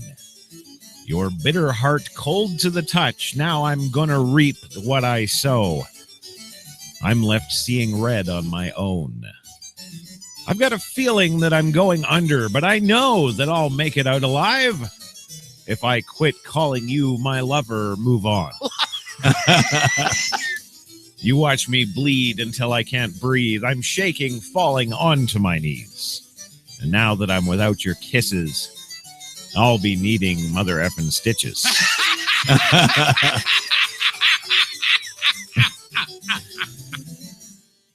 Needle and thread, gotta get you out of my head. Needle and the thread, gonna wind up dead. Needle and the thread, gotta get you out of my head. Needle and the thread, going to wind up dead. The needle in the thread, gotta get you out of my head. Gotta get you out of my head. You watch me bleed until I can't breathe. I'm shaking, falling onto my knees. Falling onto my knees. And now that I'm without your kisses, I'll be needing those stitches. I'll be needing stitches. I'm tripping over myself. I'm aching, begging you to come help. Begging, baby, please. And now that I'm without your kisses, I'll be needing those stitches.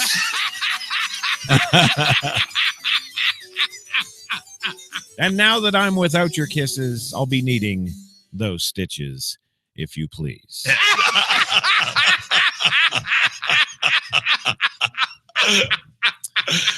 And, of course, Microsoft Word is asking me, do I want to save these changes? No. No, I think Microsoft Word, this is definitely one we can let go.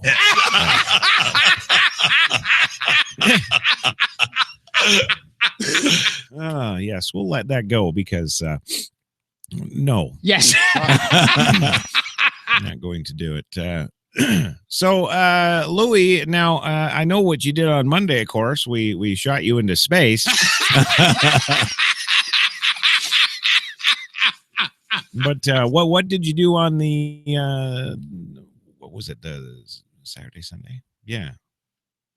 No? Oh, okay. All right. Right.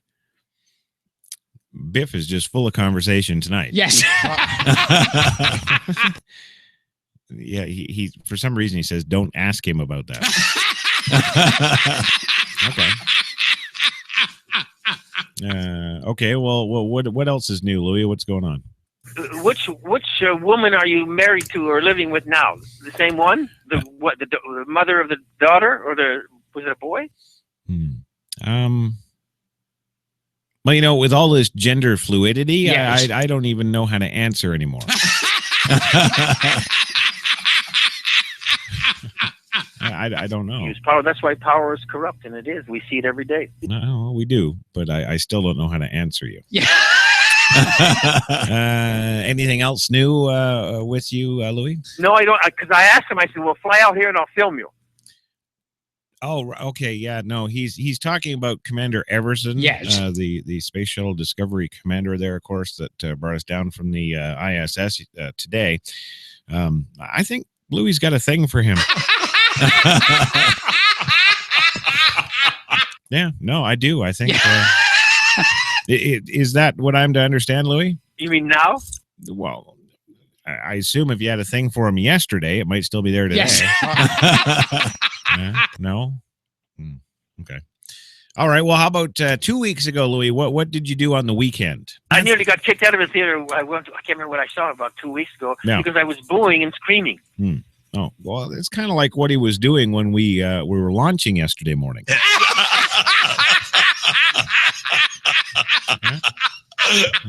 You love to do that kind of stuff. You always did.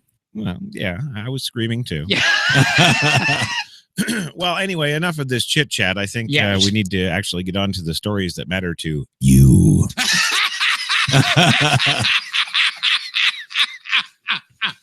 And of course, this segment brought to you by Monsanto.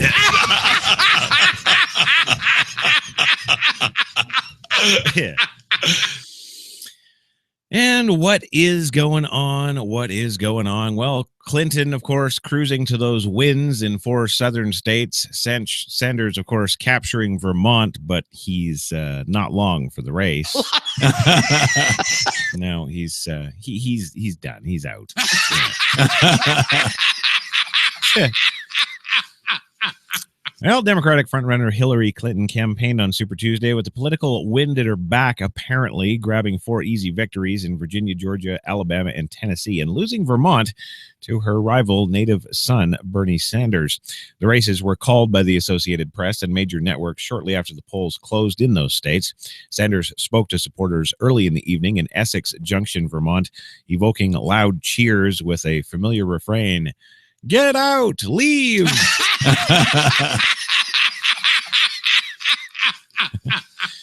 He says this is not just about getting elected a president. It's about making a political revolution. Oh, great. So you're trying to further screw the country. Okay.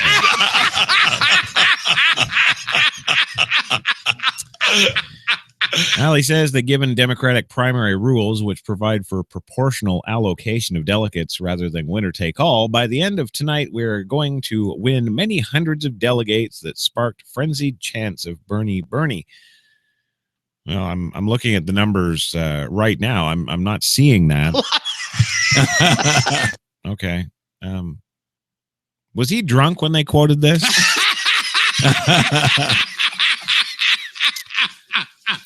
Well, the front runner tonight is looking ahead. Clinton seemed confident that a series of primary victories would cripple Sanders' nomination hopes, and as votes were being cast Tuesday, she increasingly focused on the likely opponent in November being Donald Trump.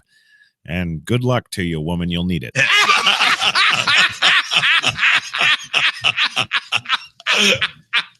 Now, Trump and the other Republican candidates are now running their campaigns based on insults. It's turned into a kind of a one-upmanship on insulting, and I don't think that's appropriate of a presidential campaign. No, sharing top-secret secrets in your frickin' email bag is what you do.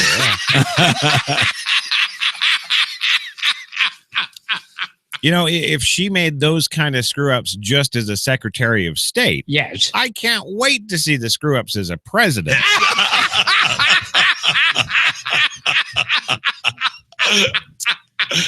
Yeah, she said she faulted the GOP candidates for a lot of bigotry and bullying. Oh, she's trying to get the PC vote. Yes. Well, that night, speaking to a women's group at the affluent South Florida enclave of Belle Harbor, she said, "I do think we need more love and kindness." Yeah. Yes. To which the Joint Chiefs of Staff responded, "Ma'am, that's not going to do it."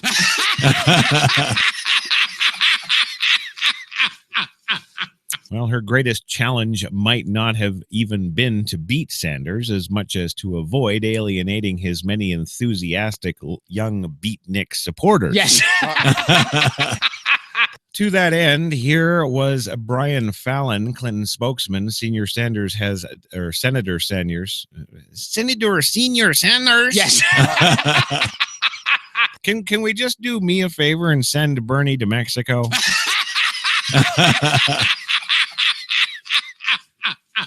I am Senor Sanders, and I am all about socialism and giving all Mexicans all the same thing.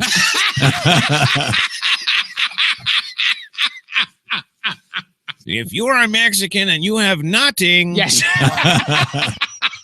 then you should vote for Senor Sanders.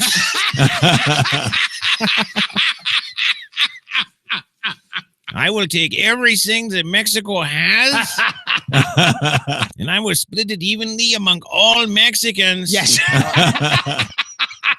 And then we will all have like 12 cents.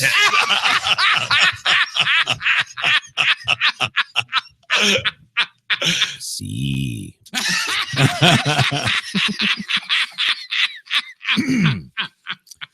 Yes, anyway, getting back to the story. Brian Fallon, who is Clinton's spokesman, says Senator Sanders has done a great job of extending the Democratic brand. So a lot of underwear sales? Yes. Even as the Clinton camp extended the olive branch to Sanders, it braced for blows from Trump, who stressed in an interview on ABC's Good Morning America that he has not yet begun to fight. I haven't even focused on Hillary Clinton yet. I can tell you one person that Hillary Clinton doesn't want to run against is me. Yes. But a new CNN ORC poll found that Trump was the only major GOP contender that Clinton would beat if the election were held right now. How did they figure that?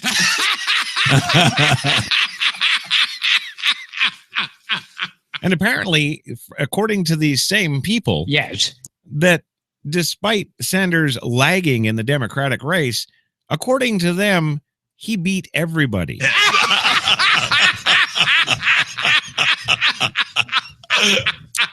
Well, there you go, Coffee and Cigarettes listeners. Right there, there's your answer. Any time that Crash from this day forward mentions a CNN ORC poll, run.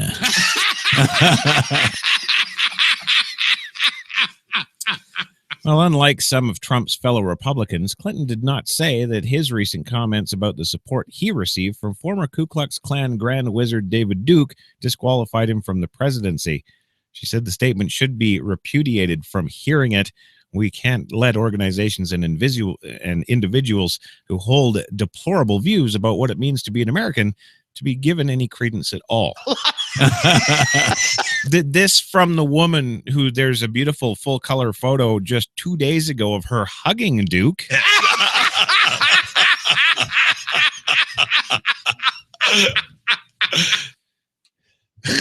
They really got to get off this thing where they're trying to nail Trump as a racist. Well, no, they do, because the bottom line is he's not. He doesn't care. If there's money in racism, he would be all for it.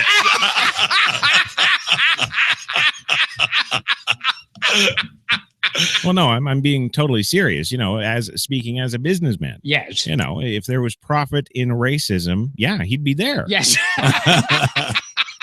But what the news media still doesn't get is this guy is not a politician. Yes. He doesn't care about racism. He cares about what makes him money.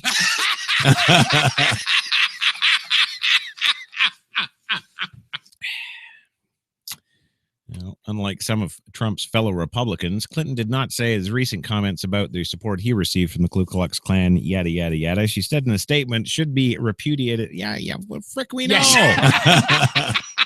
Fix the teleprompter, Briff. God. Well, in Virginia, Clinton had people like Roberto and Bijan Nareda, who voted at a Newport News Community Center, to thank for her victory. I came to America during Clinton time, and the economy was good, says Bijan, 44. I know that she's not her husband, but their views are kind of the same. I kind of feel like that. It will be like having two presidents there. Doofy.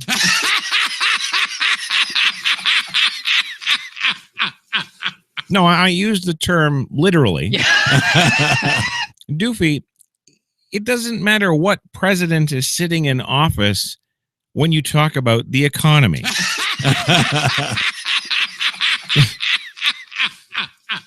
As much as Obama would like to think so, yes, his pen doesn't see all. Yes. And as much, I don't like Obama. Yes. I think he should have been shot a month after he was elected.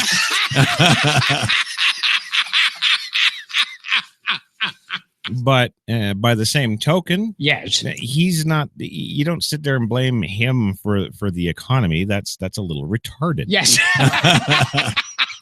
As much as I hate Bush and think that he did put the country in that economic toilet. It's still not one man you can blame for something this crappy. Yeah. So don't sit there and look to another great president's stupid wife to make America great again, because that's not what she's about.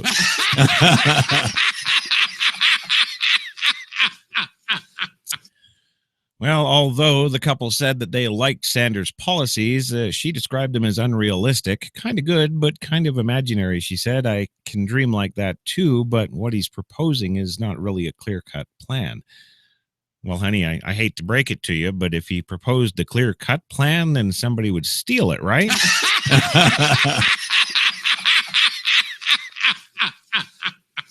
Yes, it's impossible, and he's repeating too many times. It's annoying me, actually. You want somebody to repeat themselves. How about Clinton?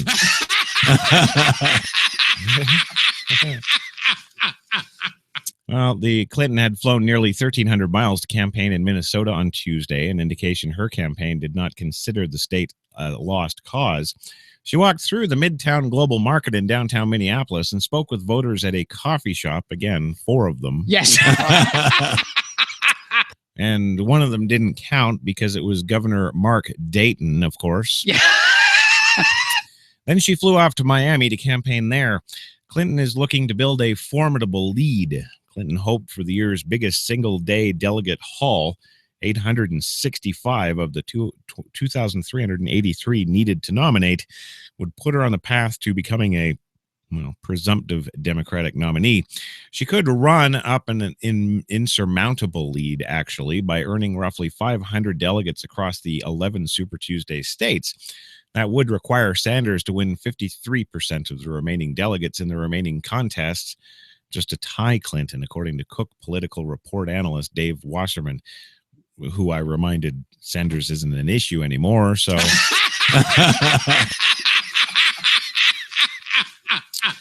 well, Clinton had won 3 of the previous 4 early voting contests, including South Carolina on Saturday. She owned her victory there over Sanders to overwhelming support from black voters. No counting for taste.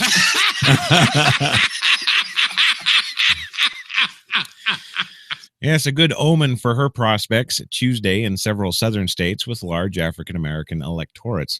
Nearly half the Democratic primary voters in Alabama and Georgia were black, according to early results of the exit polls from the Associated Press. But actually, shouldn't it be illegal for them to report that? Because that's not equal.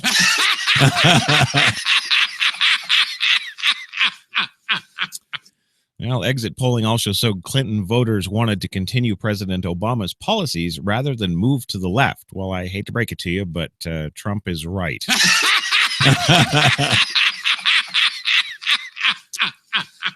Well, the Democratic leaderboard had just been updated seconds ago, of course. 426 delegates for Hillary Clinton, 210 for Bernie Sanders, and apparently still miraculously 0 for others. Yes. Yeah. Carney Thibodeau, voting in a town meeting day in Shelburne, Vermont, says that she supported Clinton to the max over her state's junior U.S. senator. Really? Is there like a box you can tick that says to the max?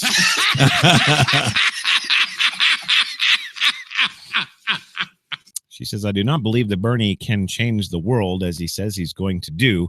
I just trust Hillary. Wow.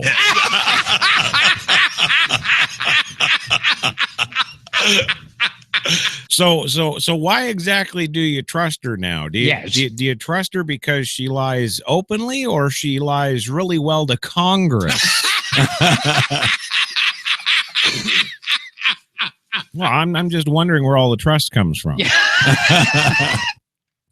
And in Eureka Springs, Arkansas, a state where Clinton was once First Lady, Tom Swenson walked out of a polling place in Passion Play Road and said he'd voted for Sanders. He seems to have a character, meaning it would be easy to write a eulogy for him. Really?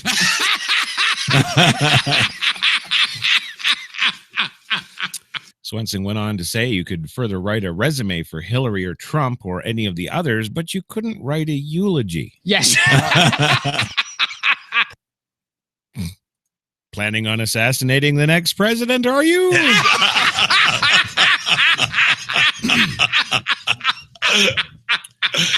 Well, Sanders had the money to stay in the race until the bitter end. His campaign announced that it raised more than $41 million in February. This is a campaign that is going to the Philadelphia convention in July, he said.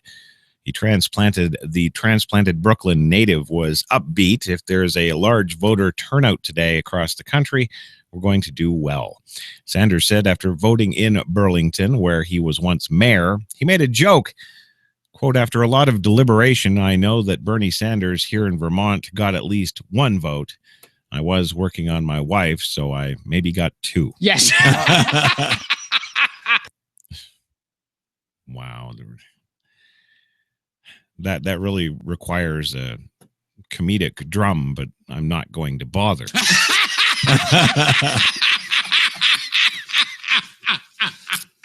Yeah, Larry David couldn't have put it better, apparently. I don't know. I was thinking that comedian Stephen Wright.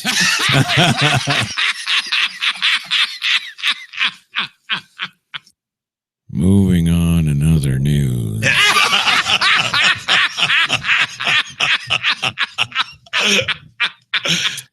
Yes, Bernie Sanders is at home. And it's good to be home, Bernie Sanders says after he goes home. Burlington, Vermont, of course. Vermont Senator Bernie Sanders greeted a cheering crowd in a hoarse voice after winning his home state's Democratic presidential primary on Tuesday. "It's good to be home," he said. Yeah, that was all in the headline. Yeah. Well, the Vermont Independent thanked supporters for their love and friendship and said that it means a lot that the people who knew him best voted so strongly to put him in the White House. What happened to we? Well, Sanders predicted winning many hundreds of delegates by the end of Super Tuesday, working on 11 states.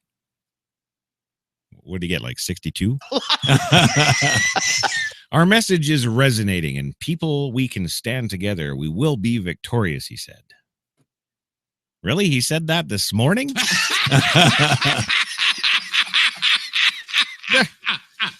Well, I'm just kind of wondering, Yes. knowing what we knew this morning. Yes. Why are you going to say something like that? Yeah. Well, then, to the crowd's delight, he joined a band in singing a classic folk song, "This Land Is Your Land." Yes. Well, I think the Dirty Bottom Boys have to do that now.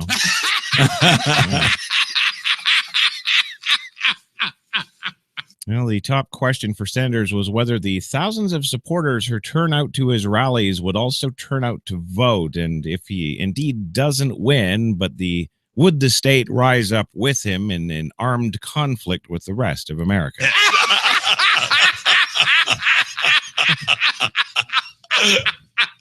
Sanders says the turnout will determine whether he bests presidential campaign rival Hillary Clinton, who was declared the winner in Alabama, Georgia, Tennessee, Virginia, and American Samoa shortly after the polls closed today. Sanders was counting on heavy participation by working men and women and young people and voters who, until now, had given up on the political process. Well, yeah, so let's vote for Bernie Sanders and keep that political process going. Yeah. Yeah, I am confident that if there's a large voter turnout across the country, we're going to do well, Sanders told reporters after casting his ballot in Burlington, Vermont this morning. If there's not, we're probably going to be struggling, but I hope that there will be millions of people coming out and participating in what I call the political revolution. Vive la revolution!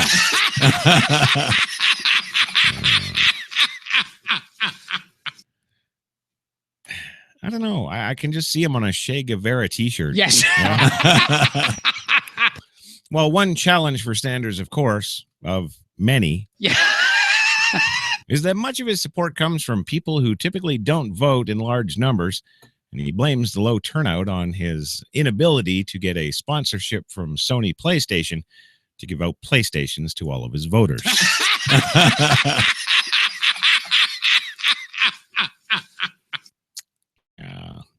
At stake today are 865 pledged delegates to the Democratic National Convention. That's more than 1/3 of the 2,382 that are needed to cinch the nomination. Sanders said he saw a path to victory in Colorado, Massachusetts, Minnesota, and Oklahoma.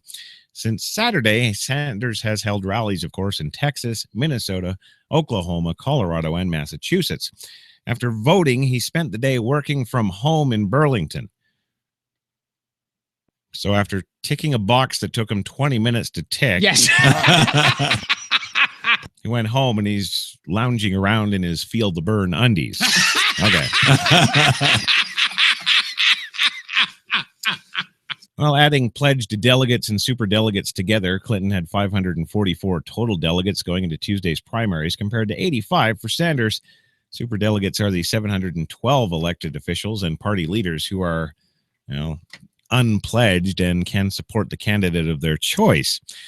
Well, Democrats award pledged delegates in proportion to the vote in each state, which could extend the primary battle through the last of the contest in June. Sanders' campaign said yesterday it raised more than $42 million in February, with more than 1.4 million contributions averaging $30 apiece. All right. Yeah. Not only are we going to smash Secretary Clinton's personal goal of raising $50 million in the first quarter of 2016, our supporters are putting Bernie on the path to win the nomination, says Jeff Weaver, Sanders' campaign manager. Our supporters are a firewall protecting Bernie from Clinton's campaign wealthiest donors and super PACs. Well, it's a good thing he's got a firewall. Yeah. What a dink.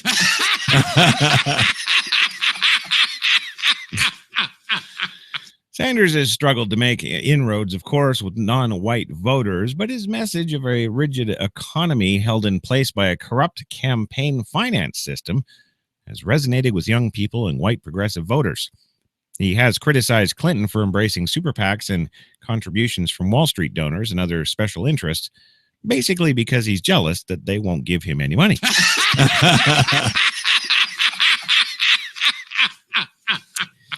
A lot of the issues that people are concerned about aren't going to start getting fixed until we get money out of politics. That makes sense. Yes. Really? Come on. No, I'm done with this Bernie doofy frickin' story. We're done. We're done. No, I'm serious. No, Vic, I'm serious. No, and Gilbert, it goes on for another 20 paragraphs here. How much stupid crap can you write about a retard?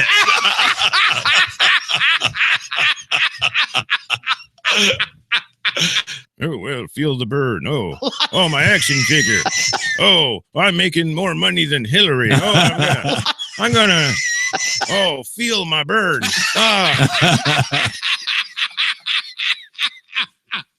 Well, if we get more of the delegates' votes and she gets less, yes, then we win. How many have I got? 24? Oh. 24 and what? I'm trying to get 712? Is that? Oh, I don't know what we are thinking. Yes. We, you, us, them, they.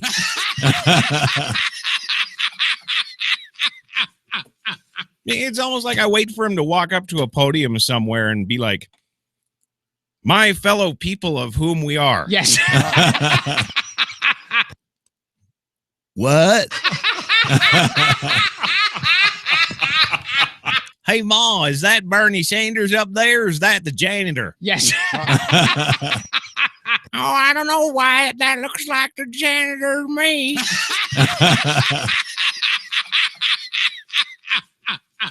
So they got any secret service, Ma? I don't see none. Yes. I think that man over there in the suit is a secret service. That's what I think. Yeah, sure. I wasn't expecting that reaction. What the hell you think I'm going to say? You love to do that kind of stuff. You always did. Well, that's right, Mr. Louis. Thank you very much. Now be a dear and hand me that whiskey.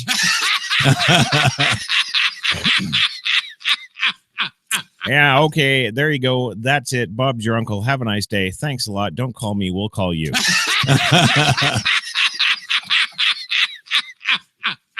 Gilbert, I think to take us out commercial, it is time, of course, for cocaine. Yeah.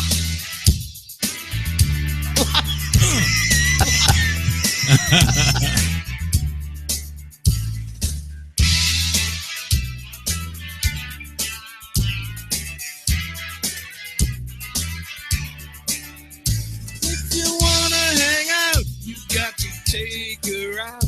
Cocaine. If you want to get down on the ground, cocaine. I wasn't expecting that reaction. Yeah. Don't lie, she don't lie, she don't lie. Cocaine.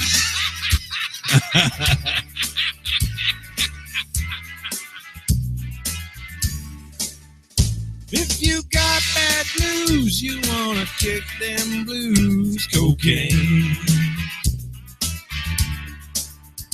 When your day is done and you wanna run, cocaine. She don't lie, she don't lie, she don't lie. Cocaine. That was a mistake on my part. Come on, crank it, Gilbert. Yeah.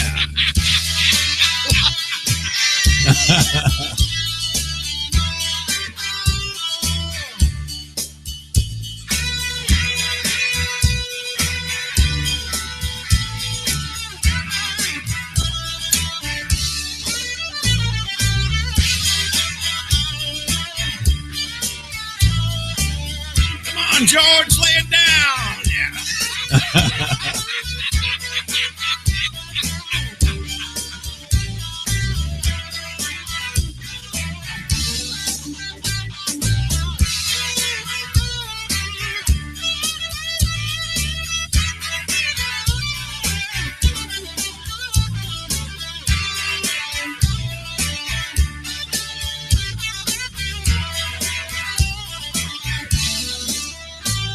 Your thing is gone and you want to ride on cocaine. Don't forget this fact, you can't get it back. Cocaine. She don't lie, she don't lie, she don't lie. Cocaine.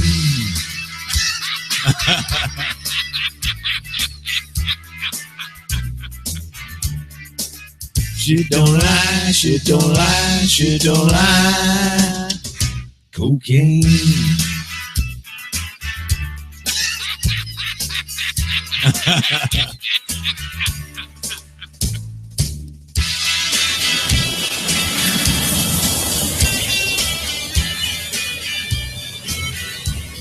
Oh, yeah, Louie.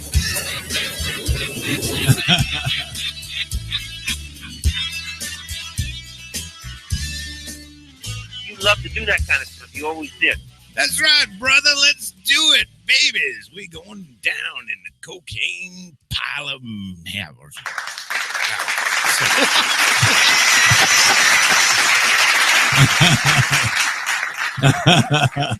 All right, gang. We're gonna for 2-minute break there. Coming up there, right there by Yes. I don't know. Ever since we've got back from space.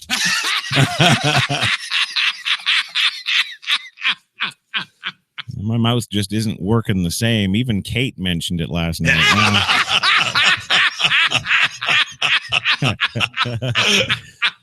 Oh, yeah. I wasn't expecting that reaction. Well, you get to talk about giving, Brad head, so why not?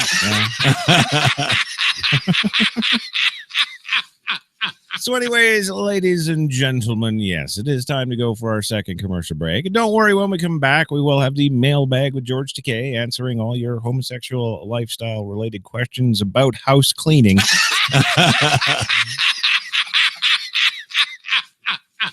Yes, we will. Just get over on Google Plus, sit back, relax, enjoy the lovely view of over. I believe we're on the southeast camera again, down over Times Square, and actually, it's looking a little dead down there tonight. Yes. Usually, there's more people. I don't know what the deal. Well, no, yeah, actually, I probably do. There's probably a mosque nearby.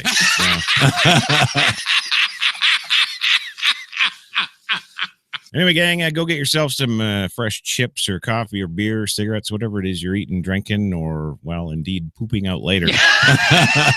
Go get some more of it and get set for another hour of exciting, joyous repartee and election 2016 coverage. Actually, I think that's it for the election stuff tonight. I think we're actually finally done that nightmare.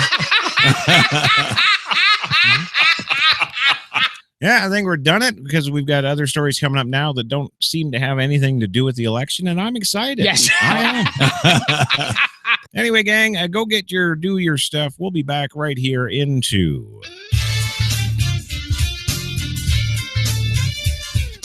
You're listening to Coffee and Cigarettes with Christopher John Taylor, a.k.a. Crash. Jesus. Only Crash. Jesus. Crash? Jesus? Crash, Jesus. Only on HTLA Radio 1, New York.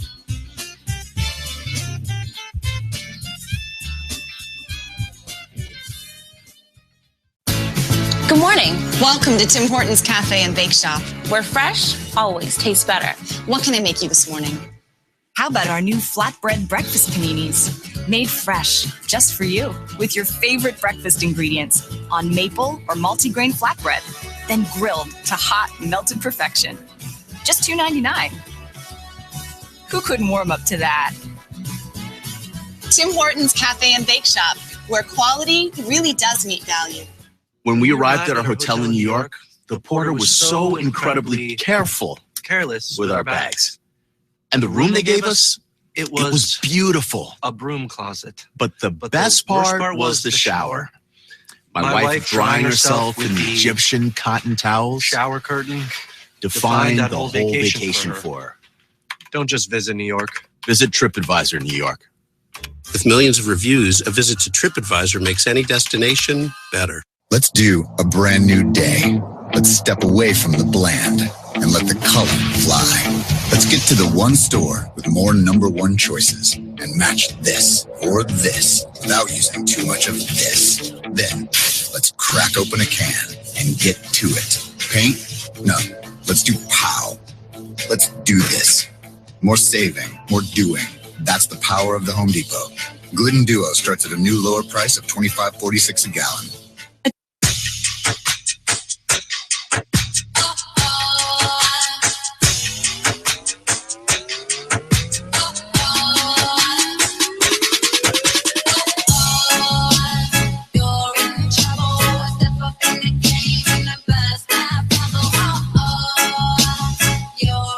Down your glasses. White Rum has a new captain. Introducing the all-new Captain Morgan White Rum. 5 times distilled for a smoother taste. What's with the helmet? Oh, well, I got a life coach. What's that like? Wake up! Take the stairs. Say hello. Hello. Not him, her. Hello. No.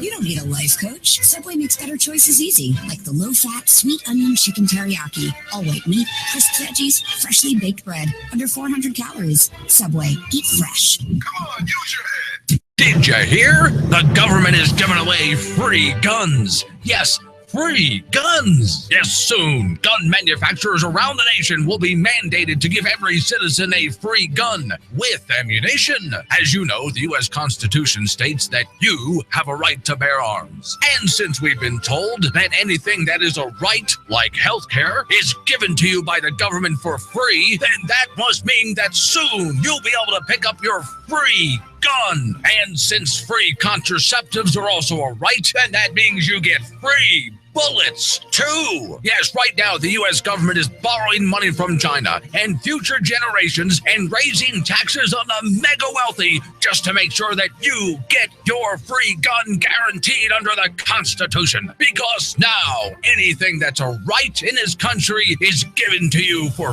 free. Healthcare's a right, and you have the right to bear arms. But this program doesn't work unless everybody participates. So if you're squeamish about guns, get over it. If a cop finds you on a street corner and you're not armed, that's a $750 fine. Yes, soon, everybody in America will have a gun. It's your right.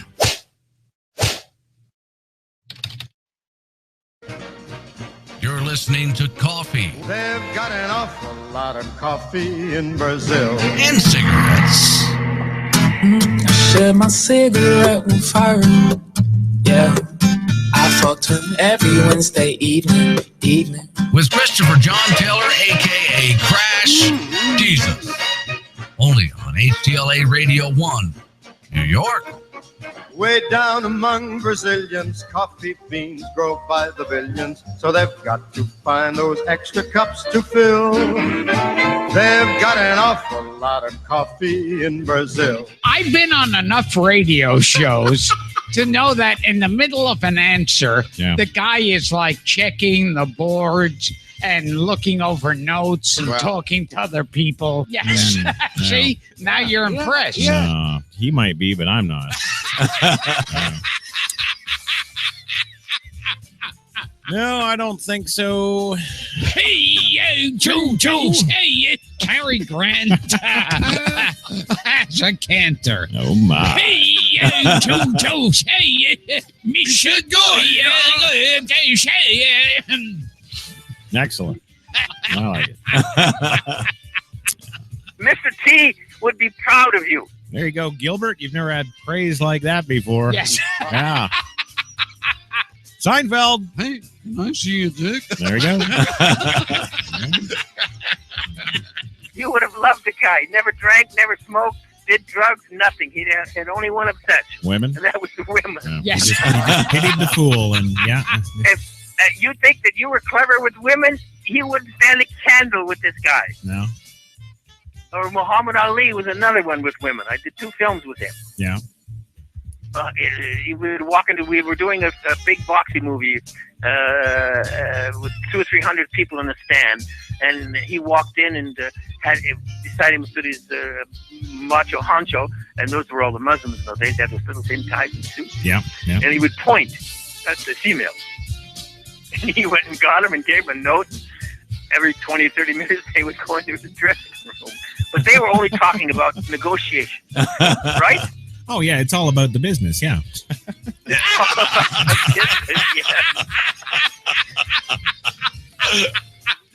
Well, hey, good evening, good morning, good afternoon, whatever it may be to you folks. It is, of course, 11 p.m. here, right here at HTLA Studio 2, downtown Manhattan, number 2 Times Square, and you have got it tuned into Coffee and Cigarettes, your Tuesday Espresso, for this, the 1st of March, 2016, brought to you by Tim Hortons at New York City. Always fresh. Well, they are. Well, yeah, no, I've never met one that wasn't. But anyway, moving on tonight now. What is going on? Yes. Okay. Right. All right. The one and only Lord Biff Master.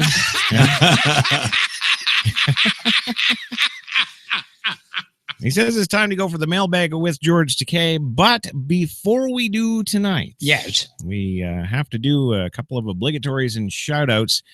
First of all, to the one, the only... Gummy bear.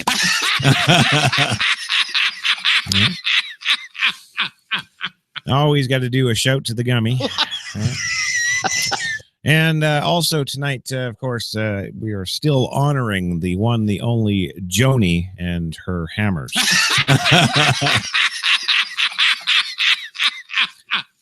Yes, of course, the Adult American Adult Video Awards, of course, honoring her for getting 5 men off simultaneously.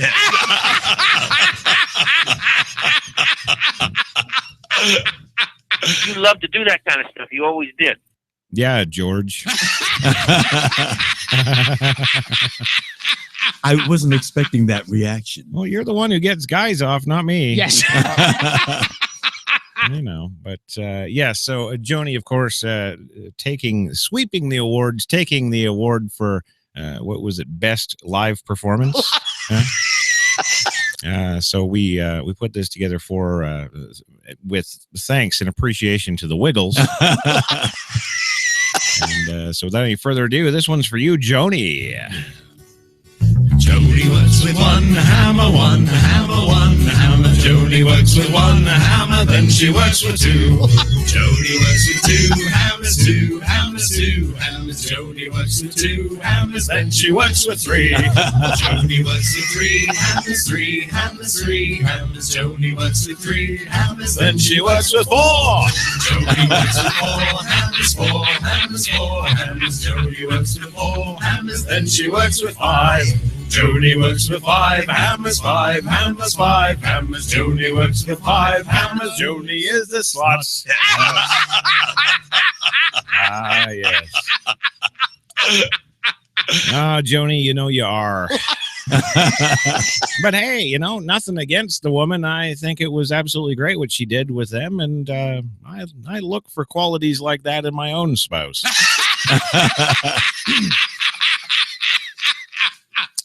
So, Gilbert, if we can get 3 more of our friends together, we'll give that a go, eh?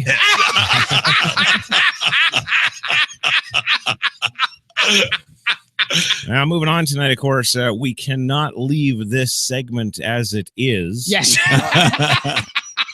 No, because, of course, we didn't. Dan Illis, of course, of Australia, challenged the one, the only Mr. Glenn Woods and the folks at the BoldRepublic.com radio show.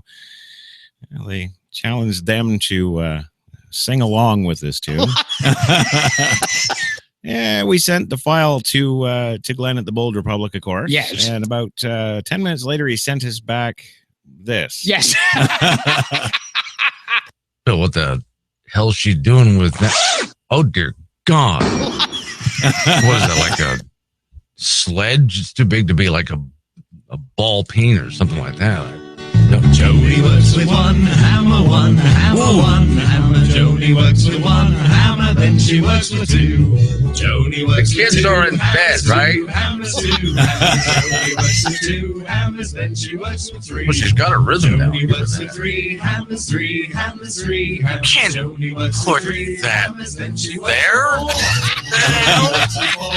Oh! Loop that, will ya? She works with five.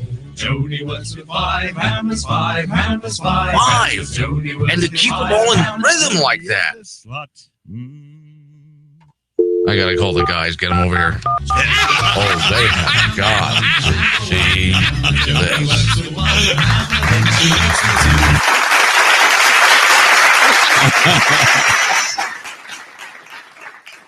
That's right, and much thank yous and kudos, of course, to the Glenn Woods and the folks at the boldrepublic.com. Yes. And if you're looking for a news show that, well, it's more of a news show. You know, and more of opinions rather than, say, cheesy one-liners. Yes. Then you want to get over to boldrepublic.com. Hit them up every day, 3 to 6 p.m. every weekday afternoon, Eastern time, of course. So for you folks on the Pacific Coast there, that'd be 12 noon to 3 in the afternoon. So, you know, it's obvious you're not working or anything. So give them a listen. You know, when you're cruising down the Pacific Coast Highway and your ragtop Camaro RSSS. Yes. Cruising down with some girl with tits that are just way too big.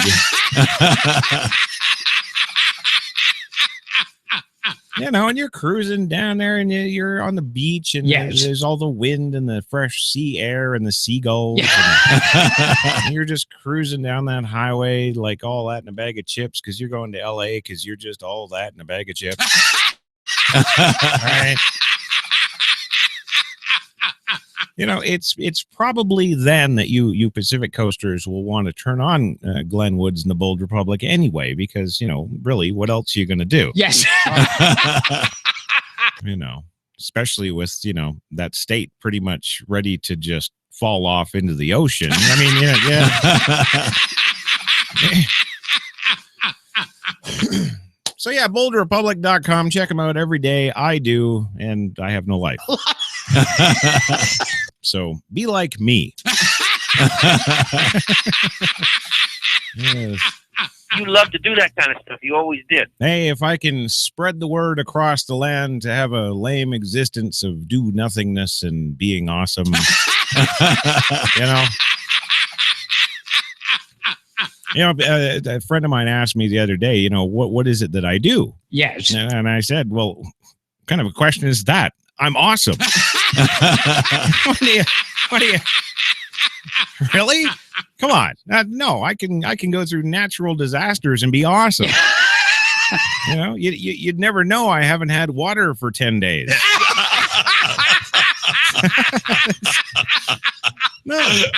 No, see, Gene knows. Yes. He's sitting there right now going, yeah, you the badass, Crash Man. Yeah. That's just me. I'm just awesome. Well, let's see. I didn't have any water for 9 days. And what did we do? We didn't sit around here. No, we screwed off to the International Space Station. You know. It's kind of like Shia LaBeouf says. Well, actually, no, he doesn't say this. Yes. But, you know, if you're just going to sit there, yes, you know, life is going to keep on going. You know. You know, and indeed, folks, you know, if you don't think you have the resources, yes, you know, the money, if you don't think you have the the guts or the machismo. Yes. To go out and live your life with adventure and exciting fulfillment with that girl in the Camaro with the tits too big.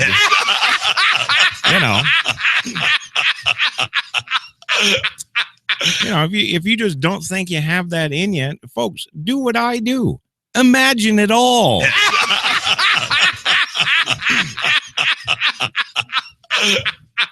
Here's a fine example. Yes. And yes, I know, Biff, we've got the rest of the show to do. So what? Piss off. No, you know that thing in our description, Biff, that says Radio Gold? Yeah, this is it. Yes.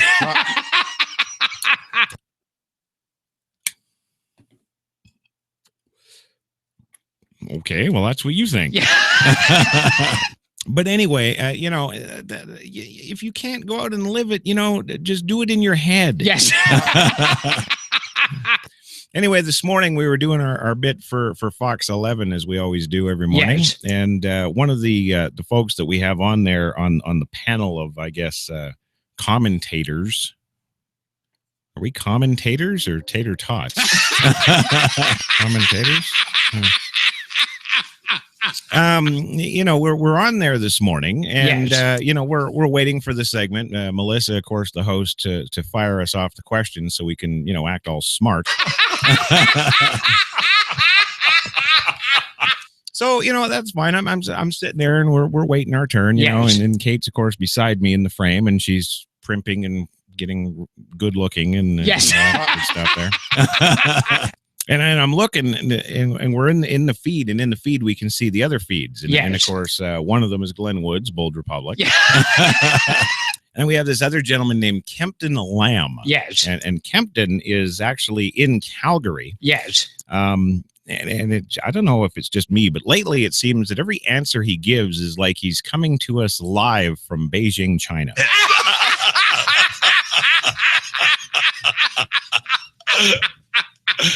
It's like it doesn't even really matter what the questions of the day is. It's like, well, in Beijing. Oh, I'll give you the Canadian perspective from Beijing.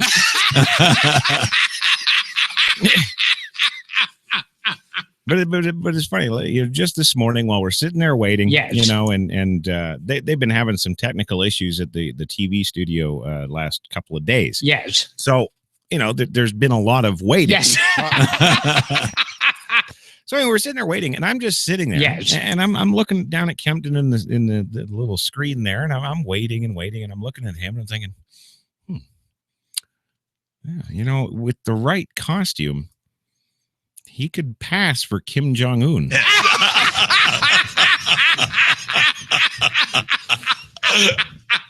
And wouldn't that be cool? It's like, oh, well, now we go to Kim Jong-un for the North Korean perspective.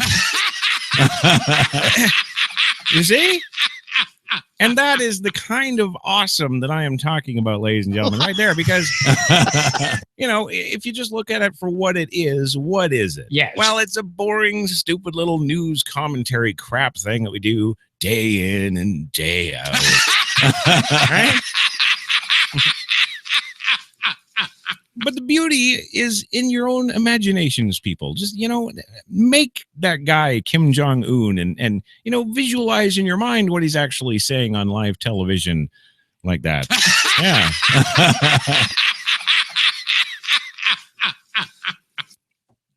Excellent. Yeah. All right. Oh, yeah, I know. It smells good. Yeah.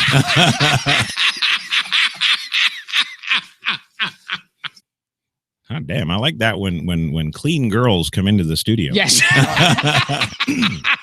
Clean girls. So much better than those dirty ones. Alrighty. Now, where the hell was I and what's my name? I don't know. What am I? Okay. Oh, thank you for reminding me. Oh, great. Biff Heavy Hammer. Yeah. Right. Yes. Mailbag. George Takei. House cleaning. Piss off.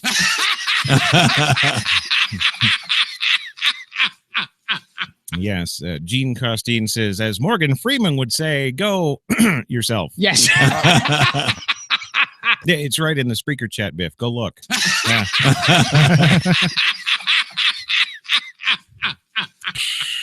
You love to do that kind of stuff. You always did.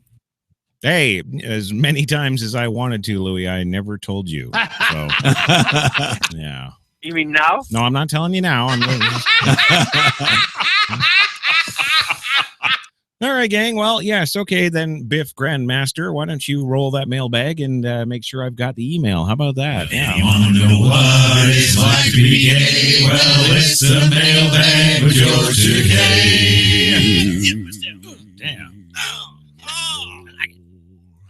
Yeah. Alrighty, now checking the email of the checking. Yes. Check. Okay, now tonight's email comes to us from a gentleman by the name of Jeff Nelson. Yes. I think that's a new name. Yes. Yeah, I don't think Jeff has written to us before. Let's take a look here. Dear Crash, love the show.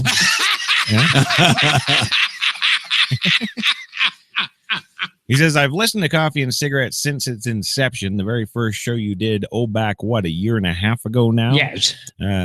Great work. You've really refined it, honed it to the fine, sharp USMC K-bar that it is today.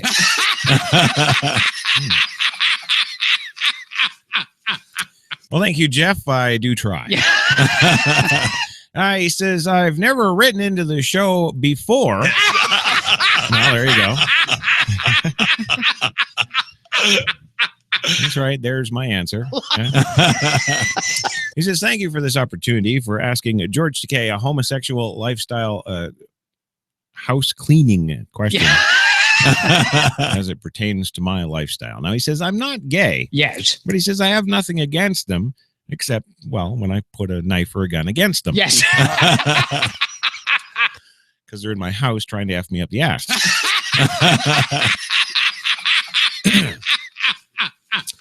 He says, my problem is a little bit more transparent, and I hope George can help me out with it. Yes. When I say transparent, I mean it's a glass cleaning issue.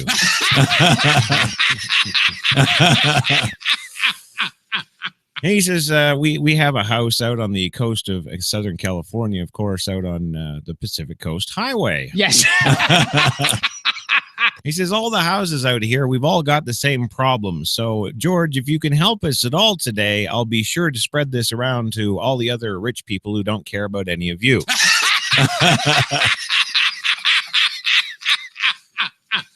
Jeff Nelson.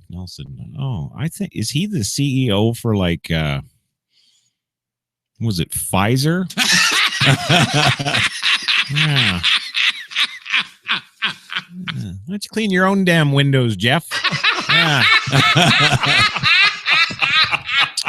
All right, he says, anyway, George, we've used Windex and all the known favorites, but he says, I really don't know what to do in this case. He says, it doesn't seem to matter how much we use or how often we clean them. Yes. The windows are always streaky. Yes. Well, he says, I really hope you've got an answer to this problem for us today.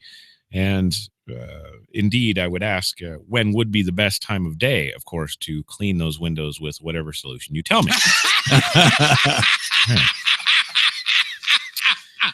Well, if I could take the first part of that question, George. Yes. Yeah. I'm talking about my old grandma McDonald. Yeah. Yeah, you know, IRS, the grandma that married that true-blooded American hero policeman in Detroit. Remember him? Yeah. George Taylor, remember? Yeah. Has an entire family in America. Yeah. Remember him? Yeah. Well, I'd like to run for president now. Yeah. Oh, right. Yeah, the question. Yeah. Yes. Well, to answer the question, my grandmother has the best. Yes. And this is going to work for Jeff right now. I'm telling you, like a charm, because although her house was not, pretty much all made of glass. Yeah. on the Pacific Coast Highway. We of course did live near the ocean in Victoria. Yes. And indeed near a naval base. And so what the secret is? Yes. Don't use Windex. Don't use any of the commercial brand cleaners. The best thing, and I'm not even kidding here, the absolute best thing. And if you don't have a subscription to a newspaper, get one. Doesn't matter what it is. Yes.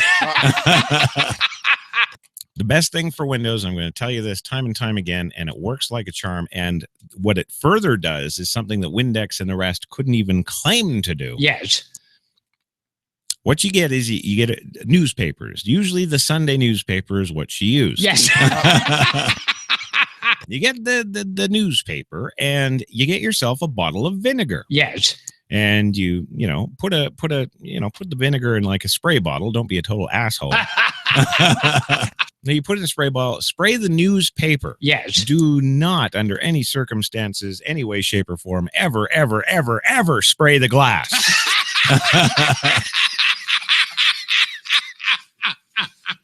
Just do not do that. Yeah.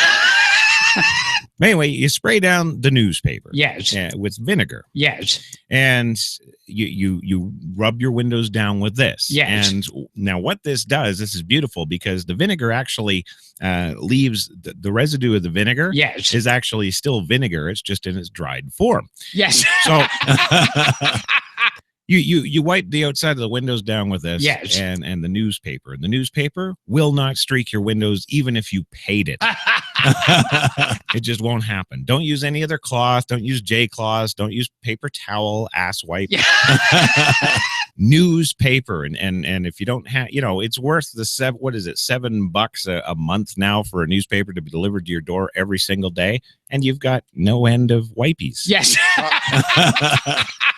So you spray the newspaper with the vinegar. Yes. You wipe down the window. The vinegar residue stays on the window. It dries crystal clear. Yes. And here is the kicker. If you live near the ocean, all of that salt water that keeps going up and collecting on your drying Windex windows. Yes. Well, that salt in the air sticks to the Windex that's drying. And, of course, does what? Streaks. Yes. So that's it. Just wipe them down and you're done. Throw the newspaper out. Yes. Put the vinegar away somewhere. Don't let anybody know you do this or they'll think you're from the 1930s.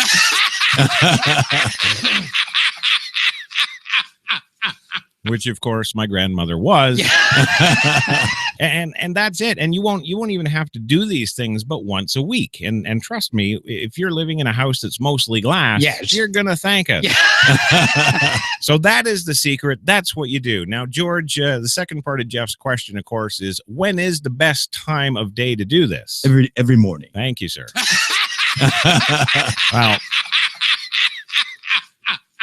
Well, no, George wasn't very clear there. Yes. He's saying every morning today, as he always does. Yes. But in this particular case, he's saying every morning. Why? Because the West Coast and the Pacific Ocean there. Yes. In the mornings is the least wind of the day. So you're going to have the least amount of that salt air blowing up against the windows anyway. So it's going to be all the better. Yes. So there you go. You want to know what it's like to be gay? Well, it's the mailbag with George Takei. Damn.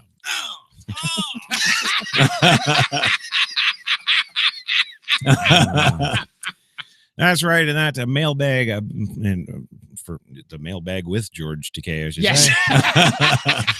Of course, brought to you now by LixPro.com. Yes, if you're into looking for some decent audio gear, dare we say it's getting better and better every day, check out LYXPro.com. Yeah. Now, and just a reminder to the folks too out there, yes, if you have a problem out there related to if this even exists, the homosexual lifestyle as it pertains to house cleaning. Yes. If you ever any questions about that at all, email us at studio2 and that's the number 2. Yeah. Studio2 at newyorksbesttalk.com. Yes. And if you're unsure about that, go to the website newyorksbesttalk.com. Yes. And it'll all be spelled out for you. Yeah. It'll be all. I wasn't expecting that reaction. Well, yeah. Well, what? Yes. Okay, I don't. He called me, and he called me, and he kept calling me, and I wouldn't answer the phone. Who did? Jeff? Yeah. Yeah. Well, you probably actually no, Louis. You're old enough. You probably did know about the vinegar trick. You love to do that kind of stuff. You always did. Well, yeah, of course. I mean, yeah. Anyway, that was the mailbag with George Takei, and now it is time to move along to the rest of our stories, of which we don't really have too much time left. Yeah. So let's get to it, because we want to do another Dirty Bottom Boys song, right? Yes. Where is it? Yes. Ooh, the news stories that matter to you. Yeah. Well, moving away from politics now, or maybe not so much moving away from politics, but moving towards terrorism.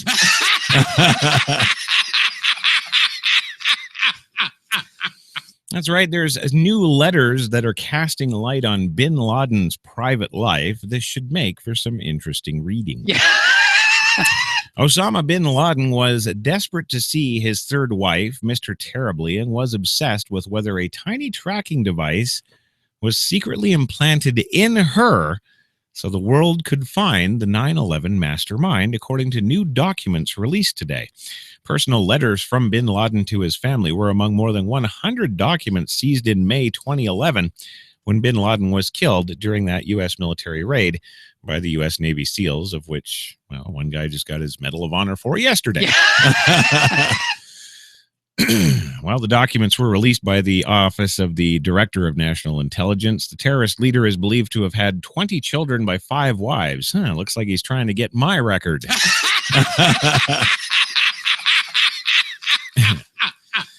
Well, 3 of his wives were with him when he was killed. Well, that's nice. At least he got some before he went.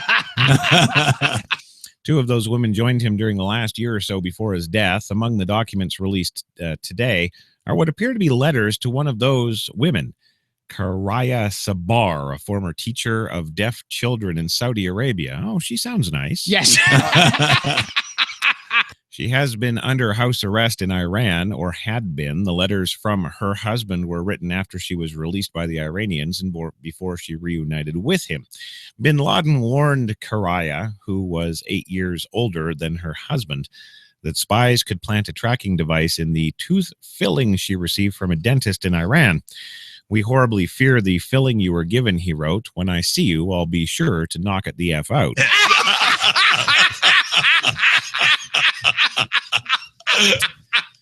Yes, and he also cautioned that during any medical procedure, she might be injected with a surveillance device. They can insert a small chip in it in a syringe and implant it under the skin. The size of the chip is about the length of a grain of wheat, he wrote. He's been reading, what is it, that news or Gadget Wire yes. blog? Well, he stressed these concerns repeatedly in his letters. "In terms of caution, I ask you to report to me in detail anything you find suspicious from any doctor in Iran, like if the syringe is the usual volume and its head has a slightly larger diameter than normal needle," bin Laden wrote. "They can, as I told you before, put a small SIM card to plant it under the skin." Yeah, right.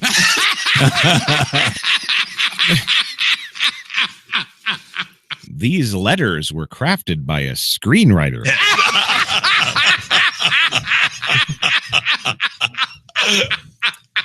Well, the letters to his wife, which appear to have been written a year or 2 before his death in 2011, say how much he missed her and wanted to see her. Well, that's funny, considering the last year she was apparently with him. Yes. Continuity.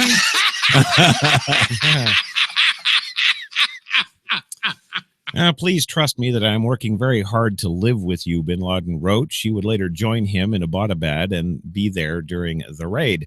"I have received the great news of your release from the Iranians. Thank God," he wrote. He asked about their son Hamza and children and his new wife. "I am delighted to hear about this marriage." What? Yes. Well, the U.S. military initially reported that Hamza was killed in the raid, but he actually escaped and is now suspected of working with al-Qaeda to avenge his father's death.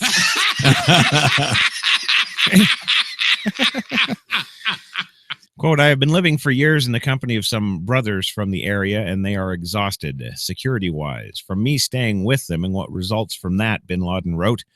Consequently, it is hard for them to do some of the things that I asked them to do, so I must behead them a lot.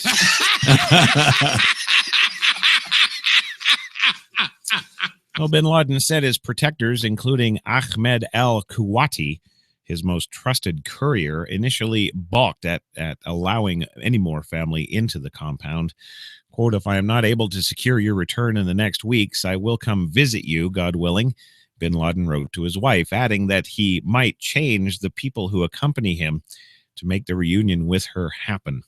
He was thinking about Mickey Mouse and North Korea's Kim Jong-un.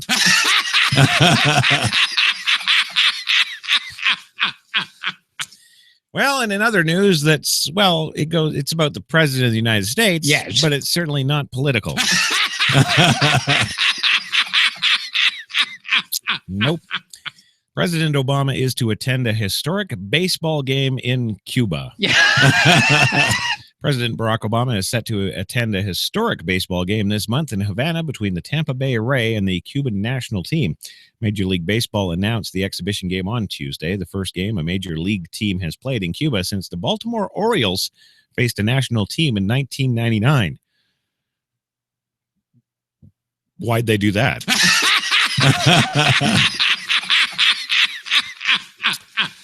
Well, later today, Major League Baseball tweeted that Obama would be at the game, and at the president's Twitter account confirmed the retweet and a play ball. Yes. In December, several Cuban-born players and other major leaguers visited the island on a goodwill tour. Americans and Cubans share a love of baseball, and this is yet another powerful reminder of the kinship between our peoples, as well as the progress we can achieve when we leverage those national ties, the White House said Tuesday. Well, it's nice they enjoy baseball. They also enjoy dictators.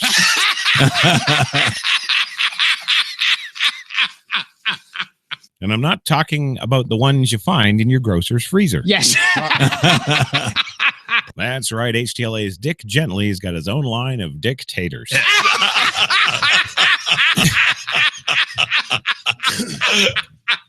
And who doesn't want a little dick in their breakfast? Yeah. I know I do. I wasn't expecting that reaction. Well, I know what you and Brad are going to be having for breakfast now. That's right. Dick Gently's Godzilla Wednesday Dictators. There he is. Yeah. Well, before we get into our next story, it is time for this quick message from J.G. Wentworth. It's my money and I need it now. It's my money and I need it now. It's my money and I need it now. It's my money and I need it now. It's my money and I need it now. Hey, shut the fuck up! It's your money. Use it when you need it. You love to do that kind of stuff. You always did. Well, you know, it's your money. Use it when you need it.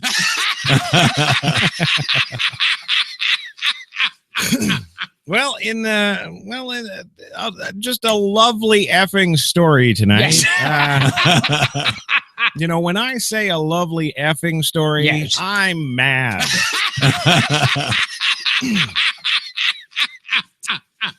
That's right, ladies and gentlemen, because the story I'm about to read you is your own fault.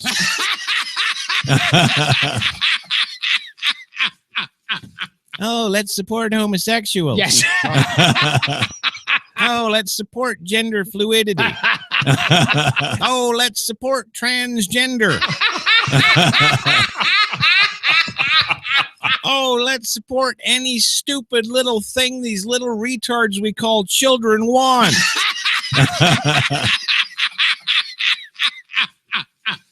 Well, America, I'm about to present to you exactly why you don't do that.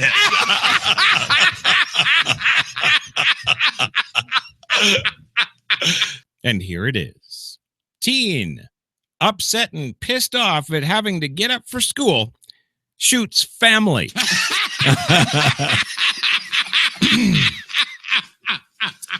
That's right. In Nashville today, an argument about getting out of bed led a teenage boy to open fire today on 3 family members, including his grandmother and 2 young children, police said.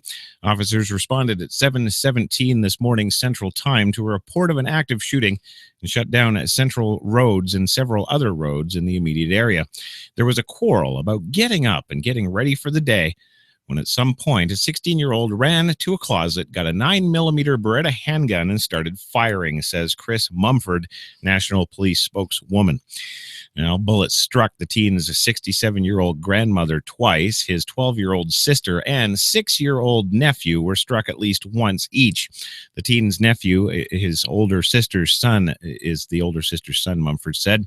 The teen's grandmother was transported to Vanderbilt University Medical Center, where she is expected to recover.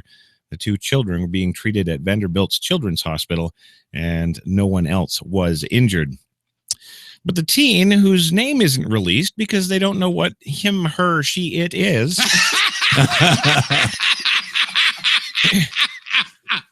also attempted to shoot his 42-year-old mother in the living room, Mumford said. The woman ducked behind a couch to avoid being hit, and the boy's 2-year-old sister was shot at as well. The teen then fled and tossed a gun at a nearby apartment. The police spokeswoman said several nearby schools, including one polling place at the Super Tuesday primaries, were placed on lockdown as police searched for the teen. Police eventually recovered the handgun and captured the teen walking near railroad tracks in the area. He was charged in metropolitan Nashville in Davidson County. And yes, I said he because there is only a penis and a vagina.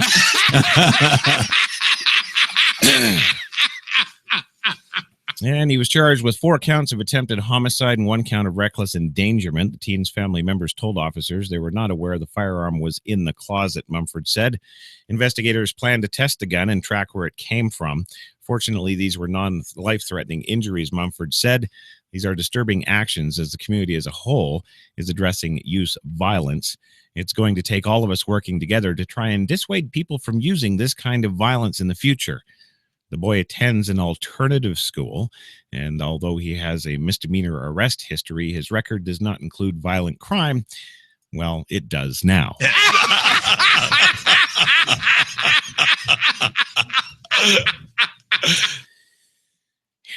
Well, let's get back to some good old-fashioned rape.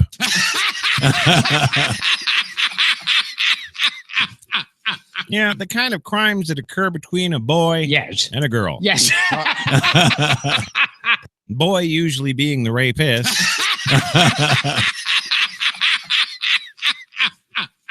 Girl often the rapee. And in none of these rape cases is it some sort of octopi tentacle and some retarded fat kid with a strange haircut.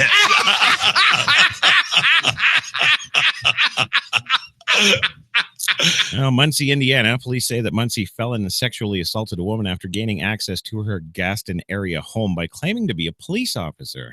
Smart dog. Yes. Well, John Thomas Magnus, 43, of the 700 block of South Ribble Avenue, was being held in the Delaware County Jail today under a $130,000 cash bond. He faces preliminary charges of rape, strangulation, residential entry, and impersonating a public servant. According to an affidavit, Mangus knocked on the victim's front door late Monday and stated that he was a police officer. The woman told Gaston officer that when she saw the man outside wasn't in a uniform, she tried to shut the door, but he forced his way inside. What you gonna do when they come and rape you?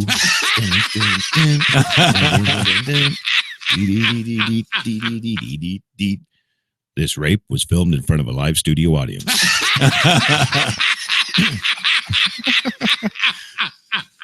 Well, Magus removed his clothing and forced the victim to perform a sex act.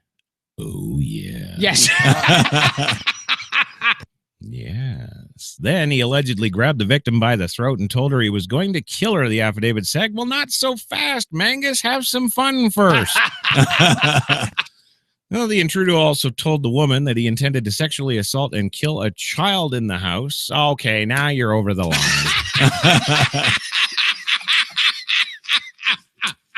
The affidavit indicates that the officers arrested Mangus at 12:05 a.m. today, but does not detail how the apprehension was made. Mangus, formerly of Red Key, was a criminal record that dates back to the 1990s and includes at least 5 convictions for driving while intoxicated, 3 for resisting law enforcement, along with convictions for possession of methamphetamine, battery, unlawful possession of a legend drug, visiting a common nuisance, and public intoxication. Well, he's just the whole package, isn't he? At the time of Tuesday's arrest, Mangus had already faced a total of 4 counts in 2 cases pending in East Central Indiana courts. He was charged last October with possession of marijuana and public intoxication in J. Superior Court.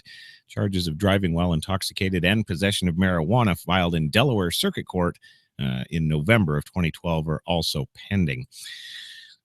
See, but that's what I mean. I love a clean-cut story like this. Yes. You know, there's no tentacles, there's no they. You know, there's nothing confused. Yes. Hi, I'm here to rape you.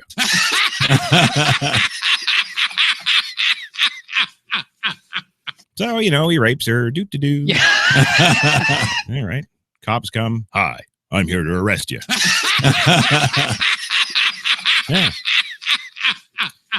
So you're going to play it like that, eh? Yes.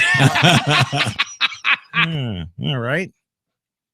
Then the judge is like, hi, $130,000 bond. You know. Pretty soon it's going to be, hi, we the jury find you guilty.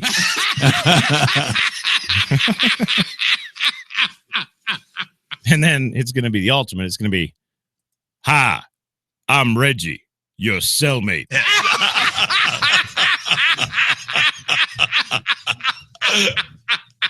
It's your money. Use it when you need it.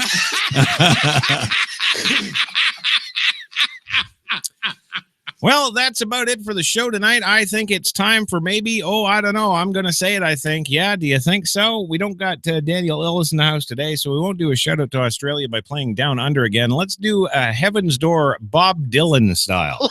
That'll take us out. Let's roll it.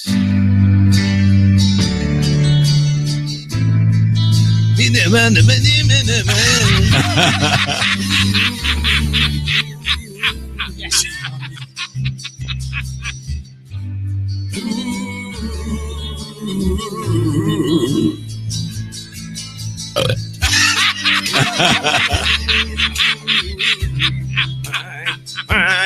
Oh, yeah.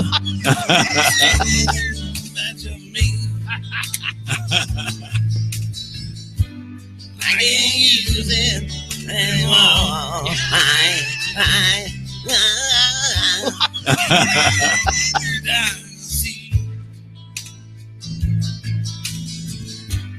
Yeah, I'm knocking on the door. Yes. Knocking on heaven's door. Knocking on heaven's door. Knocking on heaven's door.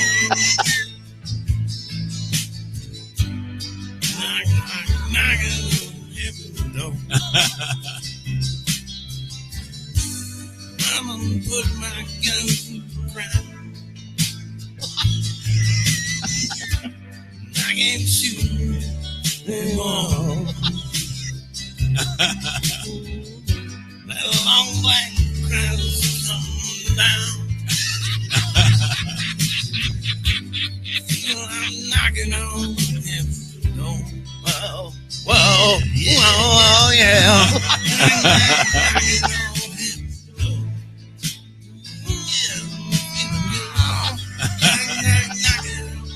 Heaven's door.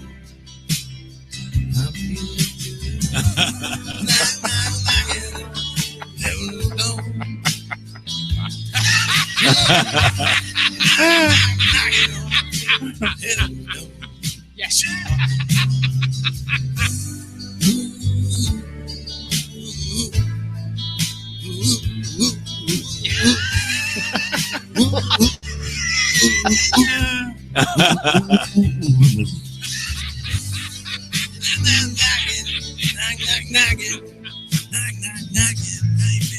the door. Knocking on heaven down. Knocking.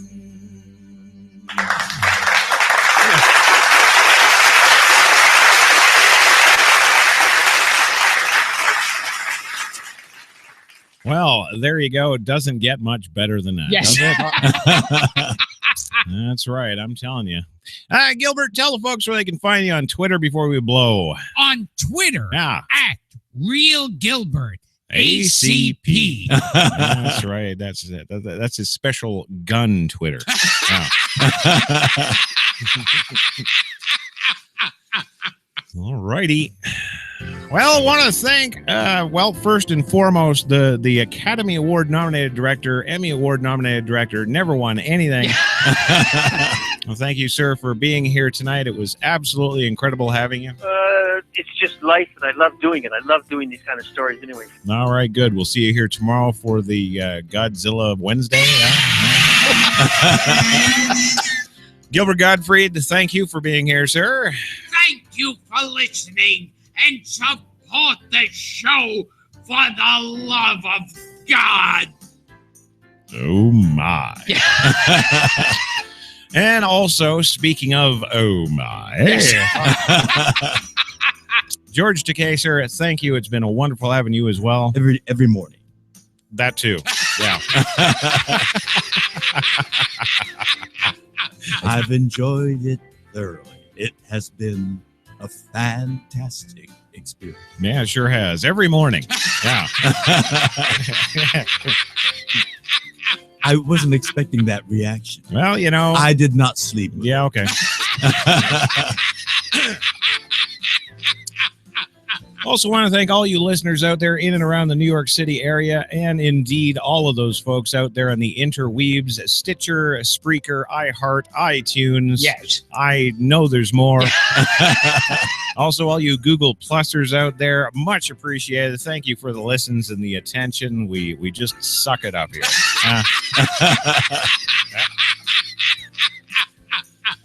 And, of course, get us on YouTube. We're streaming there, too. Yes.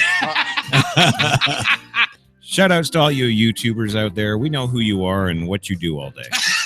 Yes, we do.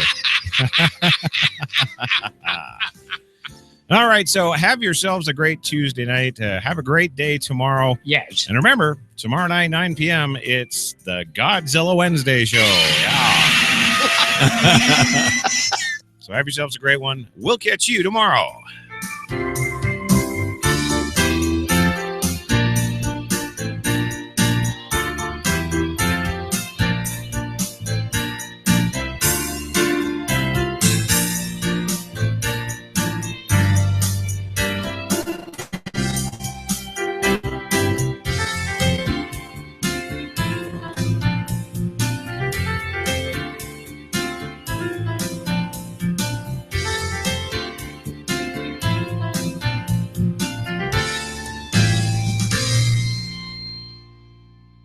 I don't want to brag, but I pride myself on watching naked actresses in movies and jerking off. Lawless.